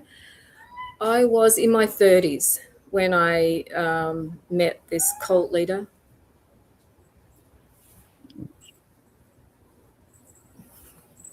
Who he is. Mm-hmm. Yeah, they were mentioning. I think I was hoping that you wouldn't be able to hear him, because I didn't really want to get up. I think somebody else to get up anyway. A rooster, maybe. We have wild native chickens here on Kauai, and a few of the Hawaiian Islands, actually. Apparently they escaped during a Hurricane Iniki, or they were brought over by the Polynesians, who knows. But anyway, they run wild here, and there we have a collection. I know their names, I know their family tree, and I feed them. So that's the chickens that you can hear. Yeah, they're, I mean, you should be able to see the chat, right? You can see them on the screen there. I've never even really looked at that. I feel so nervous about well, on my screen, it's just like right underneath your picture. Yeah, I can see that, but that's too small for me to read. Oh, okay. But yeah, they're saying it's a beautiful cat and he's very handsome and stuff. He is very handsome. Thank you. And that's so Tori, sweet. she's from Australia. Yeah, that's a beautiful country. You have beautiful people in your group. Very sweet. Thank you. One other thing, just to get back to the topic here, one thing I'm kind of curious about is like the vocabulary, the special, like specific vocabulary that is used in these groups. And I mean, I think as an outsider, you would hear these words and it might sound like slang or something, but you don't necessarily know what it means at first. And then it has a dual meaning perhaps or something. I mean, what can you tell me in your experience what that was like, and maybe some examples of it? Yeah, I wrote an article on it. I called it cult speak, and I think each cult has their own vocabulary. And I'm going to be really stretching to remember exactly what happens, but there were words like processing. You go, I'm processing my emotions, and that's usually someone thrashing around and on the floor and screaming and crying.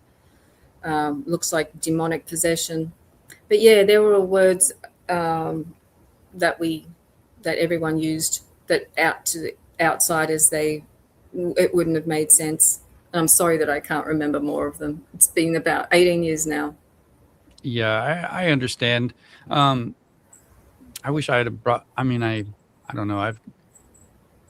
I've written this big, like, long paper thing on various cults and some of the things that they brought up, and I don't have like a list of it, and it's weird. When I'm thinking about it, I could remember it, but I can't seem to think of anything right now either. I'm trying to see if I could. It's usually the cult speak. The language is usually what's designed to put the focus back on the individual again. So it's all about, okay, well, what is it in you that's creating this conflict or this problem or whatever? So that's where the cult speak usually ends up being part of the way that we me, when I was as a cult leader, that I actually would like beat myself up, keep me stuck in that loop of, oh my God, I'm so broken. I really need this guru because I'm such a wounded individual. So that's mostly what the cult speak was about, reinforcing the power of the guru and the neediness and weakness and brokenness of the cult leaders. Cult members. Yeah, the term processing that you mentioned, I think that's used in another group too. Like the Nexum processing, like the NXIV. They call it Nexum, right? The NXIV. Nexium, yeah. Nexium. They use that, and with the Love is Real cult. It's written out Love Israel, like the country. It's what it looks like. Right. But each one of them has a name with is real, and they actually pronounce it out, is real. So whenever they're saying love is real, like it's almost like a a mantra. Yeah, exactly. They're like making a claim, and they're saying it all the time, so they're making it become truth as well. And all of the other members had names similar, like Solidarity, and I can't think of any of the other names at the moment. I'm sure they had, they were just names of like emotions and, ways of living and stuff like that. And it came out as a way to, I mean, if you think about it, we use our names daily. We hear our names all the time. We introduce ourselves all the time. But if it's like an affirmation instead, and you're hearing that affirmation as your name all the time, that's got to have some sort of impact on a person. Right. And also just changing your name, that then is another way to disconnect you from your heritage, your ancestors, yourself. Which, I mean, people do that. I changed my name again to not my birth name either.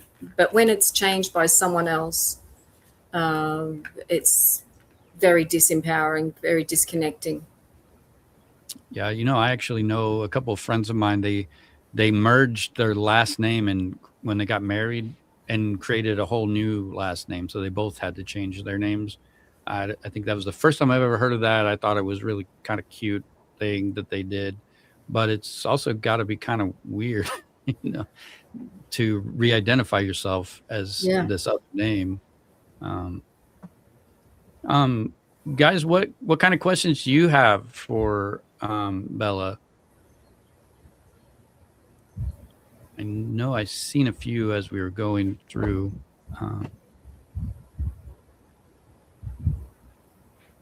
But yeah, I find cults interesting. And then whenever I read that people who research cults sometimes get sucked into them, I kind of try to step back from it. So, I don't want to research so much that I get pulled in myself. And if you guys ever go to my Substack and check out my research paper, I actually do compare cults to domestic relationships and the same coercive control. And that's like the big topic is coercive control, because when you're controlled that way, you don't necessarily have to hear, somebody nagging you, hey, do this, do this, do this. It's in your head already and you're doing it. That's a scary kind of control.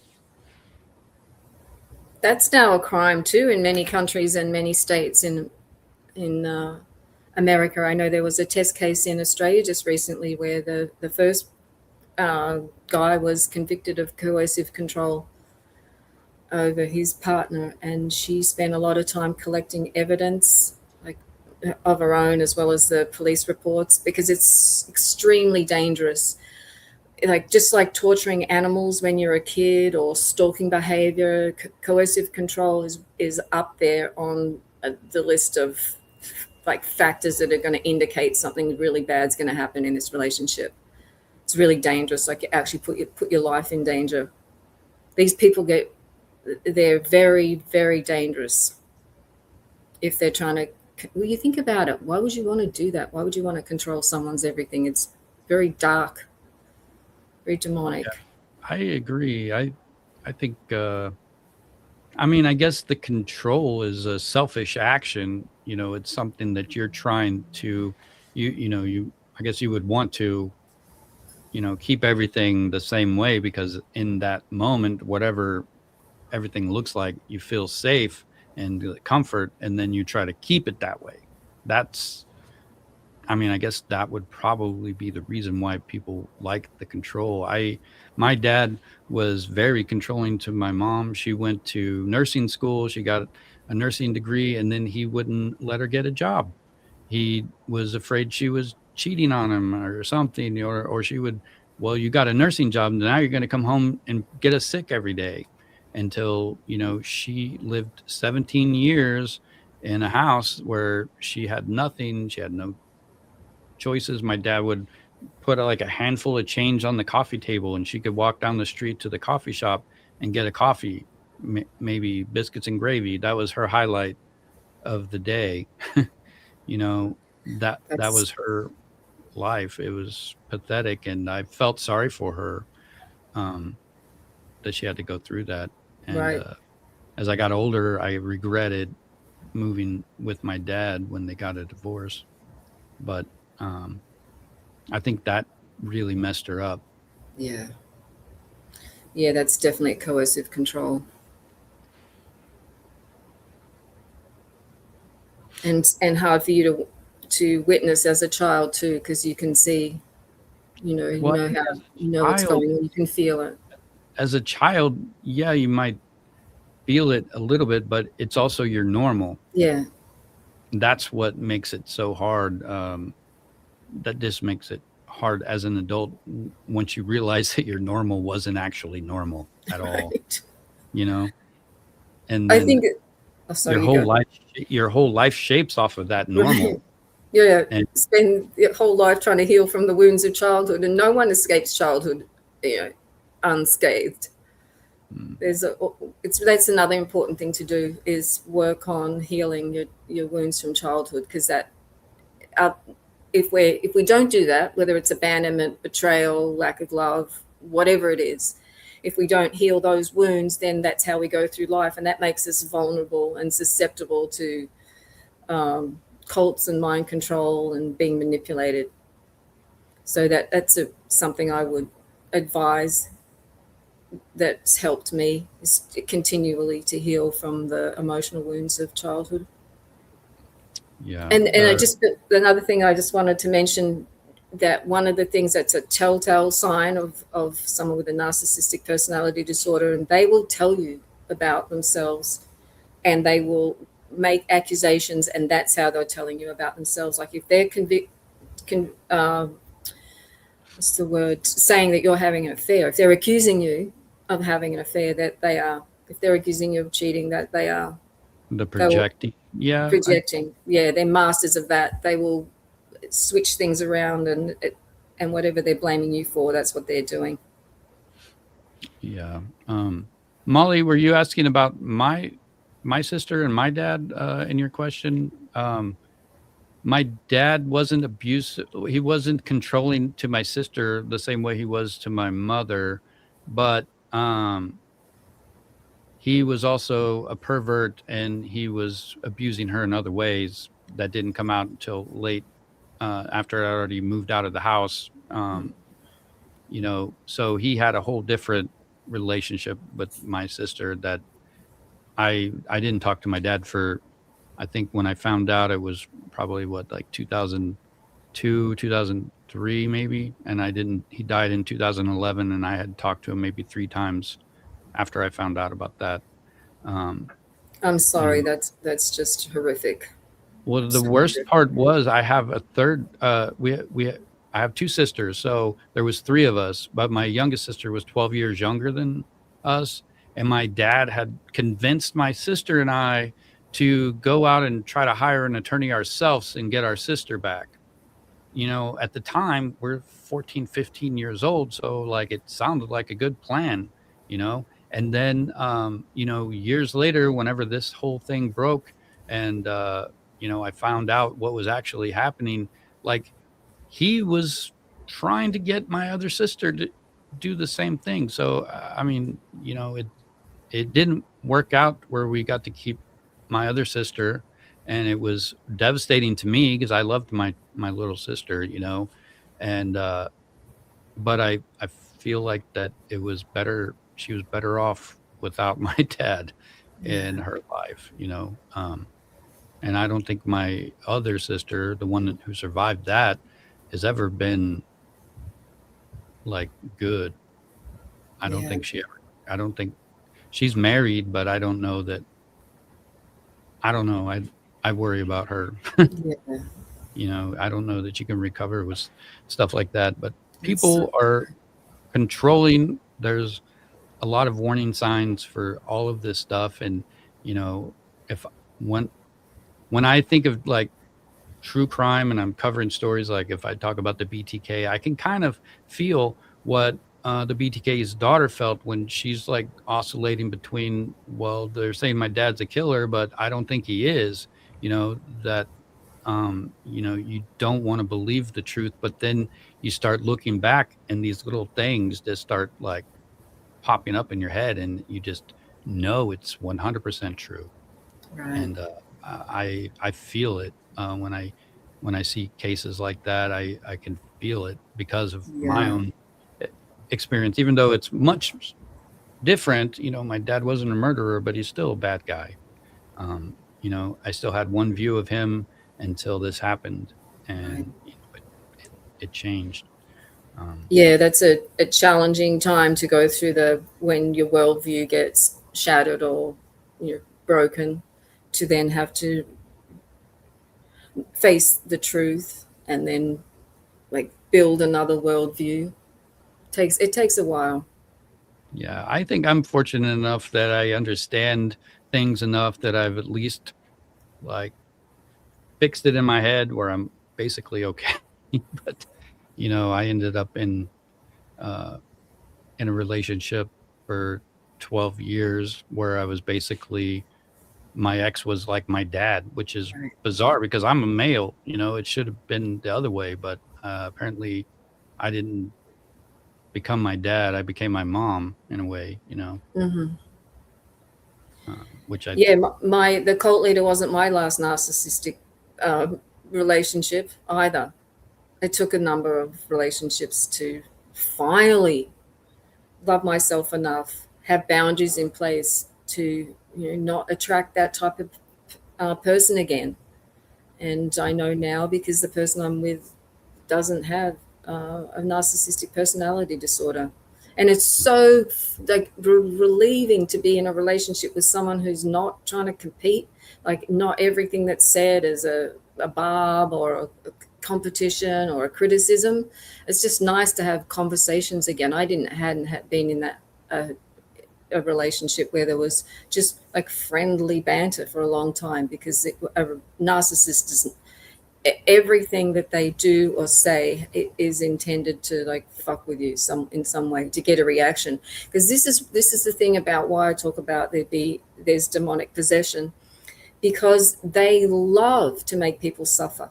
They love it. They create suffering and then they feed off the reaction. So they bait people, they set people up, and they know what's going to get a rise out of you, and they do that. Whereas human nature, I just know for me, my nature is not to do that. My nature is to be kind and appreciative and or neutral, but Mhm. not to go and set about creating conflicts and making people feel like shit. Yeah, I've been working on this paper on Ted Bundy for a long time, and I won't ever publish it until I actually talk to a neuroscientist who can confirm that what I'm talking about is actually valid, because I don't have a degree in that. And, I've definitely read about it, but, I'm probably reading like little, chunks. I mean, it's a lot what I'm actually reading, but compared to an actual doctor who spent, you know, like read thousands of books, I've read like one or two or little passages. But I think what happens with Ted Bundy is that his brain is wired wrong. So if you imagine it like a neighborhood, there's pathways to get to, you go down this street to get to this house, you go down that street to get to that house. So the joy center of his brain is like anything that he does that causes somebody else to suffer goes straight to that joy center of his brain, is what I think. And I think it happens with anybody with the like a sociopath or psychopath. And there's just not, the empathy is there, but there's no pathway to get there. So they don't Mm-hmm. feel that same thing. The things that make us feel good is being kind, sharing, you know, that's what takes us to that, joy center of the brain. But for him, that pathway is blocked. He Mm-hmm. doesn't feel the joy when he does those things. He only feels it when you know, I don't know, he would lock people up in his car, his little Volkswagen, and, kill them. That guy, that guy is very scary. But they talk about the dark empathy. It's a kind of a pop culture term. It's not really defined um, in the DSM manual at all. It's just something that's floating around in like psychology journals. And I think the dark empathy kind of implies an evil version of empathy, and I don't think that's accurate. I think there's still the lack of empathy, but there's a cognitive ability to understand it. um, and I mean, that's just how I kind of see it. But if it is demons, I mean, I guess I don't know if, I mean, I guess possession's a real thing, but um, the DSM, what is it, the DSM-5? It's the diagnostic Yeah. manual for all of the psychological disorders. Uh, it covers everything, but the term dark empathy is been popular for the last couple of years, even though Mhm. it's not a real term. Um, Yeah, that's interesting. I haven't heard about that, but I have heard about, because narcissists or people with narcissistic personality disorder usually know that they don't have empathy, and they will watch people and watch videos and even watch films or whatever and watch themselves in the mirror in order to practice the response that would be an empathic response, so that they can appear to have that emotion. But they'll spend a lot of time in the mirror, like seeing what their face looks like, yeah, make it's sure they get it also, right. not everybody who's a psychopath or sociopath who doesn't have empathy actually uses those things for evil things. They don't have to be evil. They might, they might just have to understand those things differently, and they could still understand what makes a good, what's good for people is good for them somehow. I mean, I don't. I guess I'm kind of just thinking out loud here. I don't think it always has to be evil. It could be, if they use it for evil, if they're doing it for something selfish. Not every psychopath is a killer or a rapist or a domestic uh, in a Abuser. yeah, abusive. But I don't know. I guess most of them are, Yeah, in right. some degree or another, but they don't necessarily have to be. I guess if it benefited them, maybe in some way to be good, they could do it. Right. Yeah, like at the start of a relationship. Well, I think that is the definition of the start of a relationship. That's the love bombing phase. That's where you can do no wrong. That's just, I don't know. Maybe I don't know that the person who's doing that to the other person, maybe they don't necessarily realize that that's what they're doing. But I think that is 100% a narcissistic trait for sure. That's a big question, isn't it? Do they know what they're doing? Like, I used to wonder about this guy. When he's like in the dark in his bed, is he aware that he's having to live a lie, and that he has to wake up every day and plot and scheme and continue on with lies and just like try There, to yeah, fulfill his addictions? Is there's he? probably some I don't form of know. self-delusion, where you end up believing the lie Yeah, right. yourself. But Yeah. I don't know. I know that when I was a kid, my dad wouldn't let my mother watch Lifetime because back when I was a kid, that was all of the abusive wife movies that were out, that were like showing women that they could leave. And my dad wouldn't let her watch those things. And he's Oh, like, "You're wow. just going to think every man's abusive and blah, blah, blah." And Oh, really, he I'm positive that he just didn't want to see himself on, he was doing those things, uh, and he didn't want her to know that she could get away. And yeah. so Yeah. I mean, that's where I'm getting my assumptions from, is my own experience with my dad.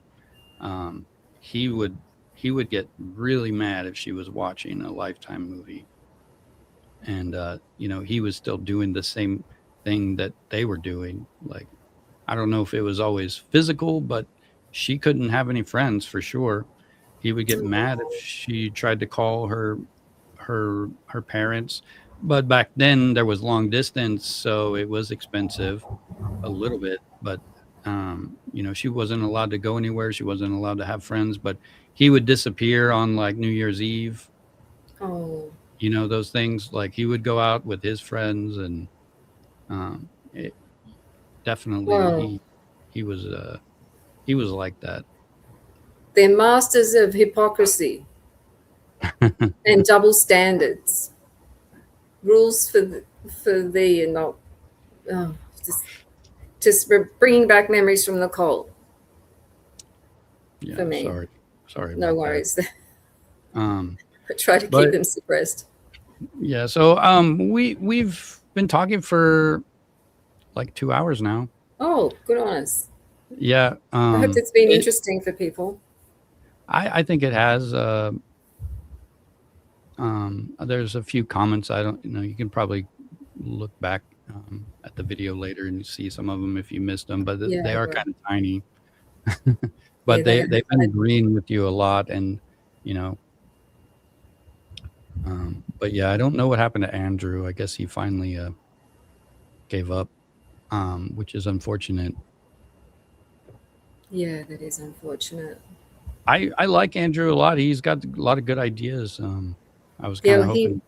he's been very supportive of me. I'm very grateful for him.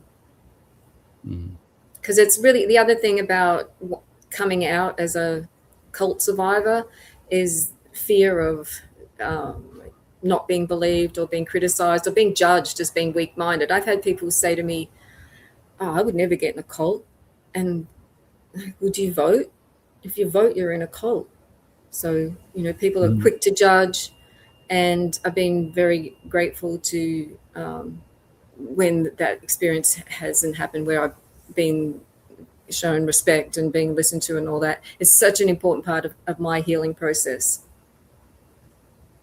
Yeah, I think people can learn from other people's mistakes, and I think that can be helpful for the individual as well.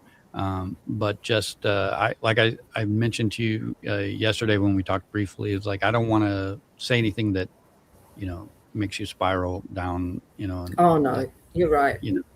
You're right. But I'm curious, like how the process works, and I think other people are as well, and I think anyone is susceptible to being in a cult, getting, maybe they don't even call it a cult, like you said. It could be just like a A weekly club, meeting at a house, yeah, a a group team. meeting, yeah. It could be a lot of things, and um, I've definitely researched. I've got several names of real doctors, real PhD people who research this, who have gone down the road and joined a cult because even knowing everything about it, you could still be susceptible to it. It's just I think emotional people always want the the the warmth, Right. We want to the belong. We want to and be we part of something. so that's always there. So if you're in a Yeah. potentially like bad place in your life, you're even more susceptible to that. Right.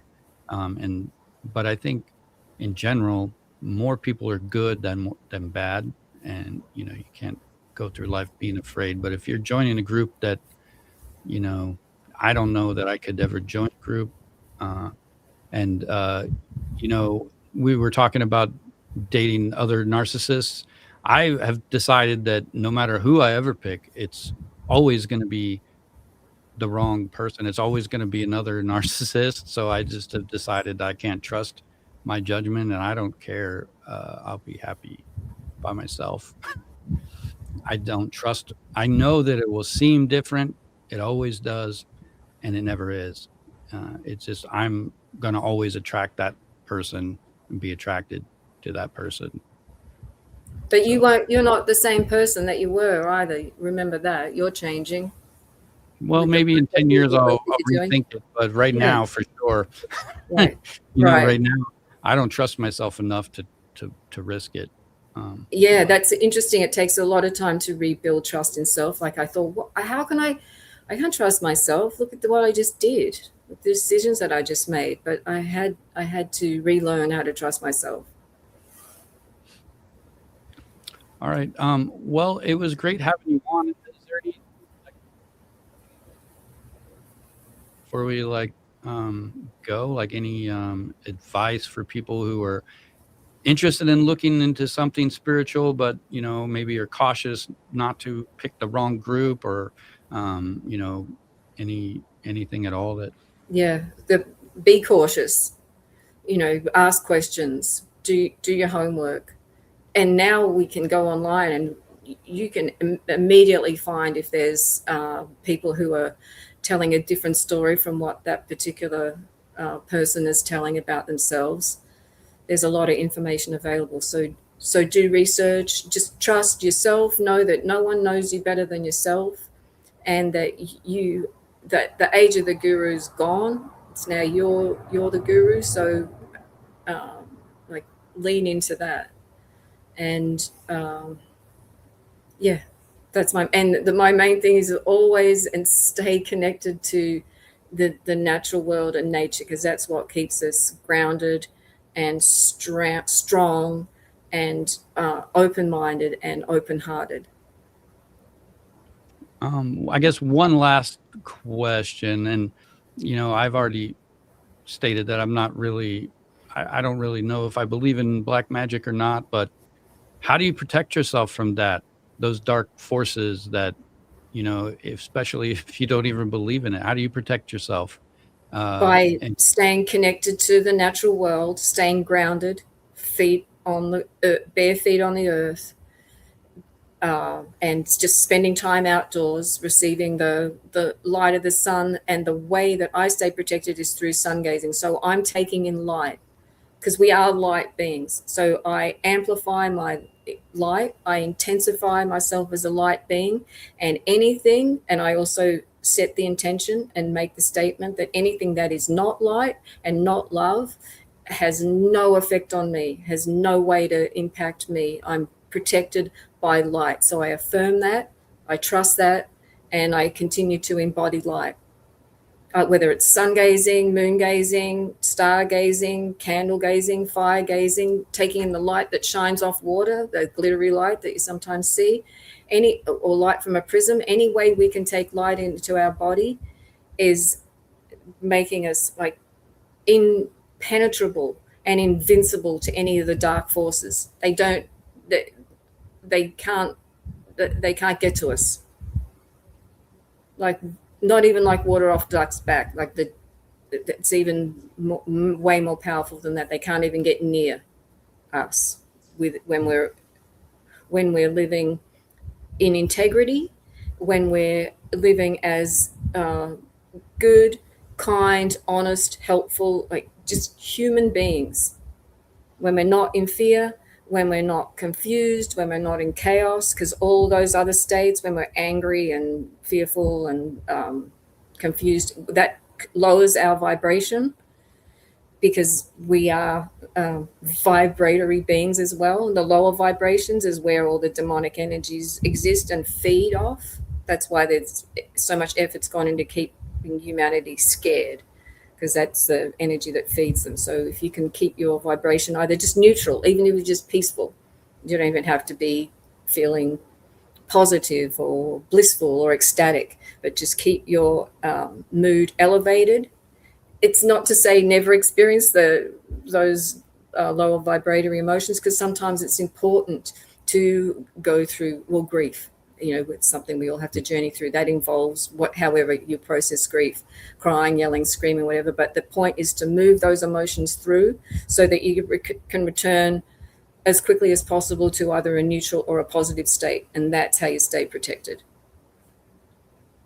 Yeah, I think I could believe that. Yeah. I just know that in my own life, it feels like I got a speeding ticket the other day, before that, like my suitcase on the plane got smashed, things like all these, and it's just, I don't think, I always think back to that documentary on The Secret. If I'm putting out positive vibes, then I should get them back. And maybe, I don't know, but I need to. I think that happens. That's how it works. But also, we're here to learn and grow as souls. So we're not going to grow from like sitting in the tulip patch or the poppy fields or whatever.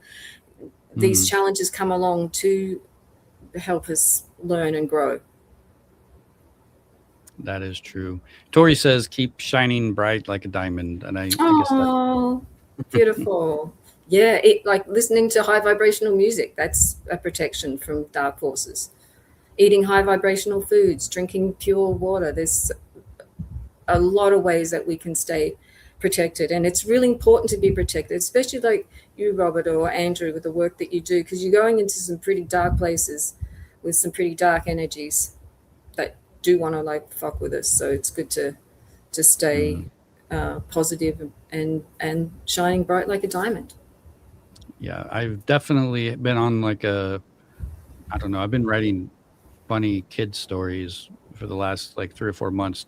And I haven't like specifically taken a break from true crime, but I'm also not working on it as heavily, you know, because I think I think there's some, sometimes you just have to kind of take a break. And I know you do.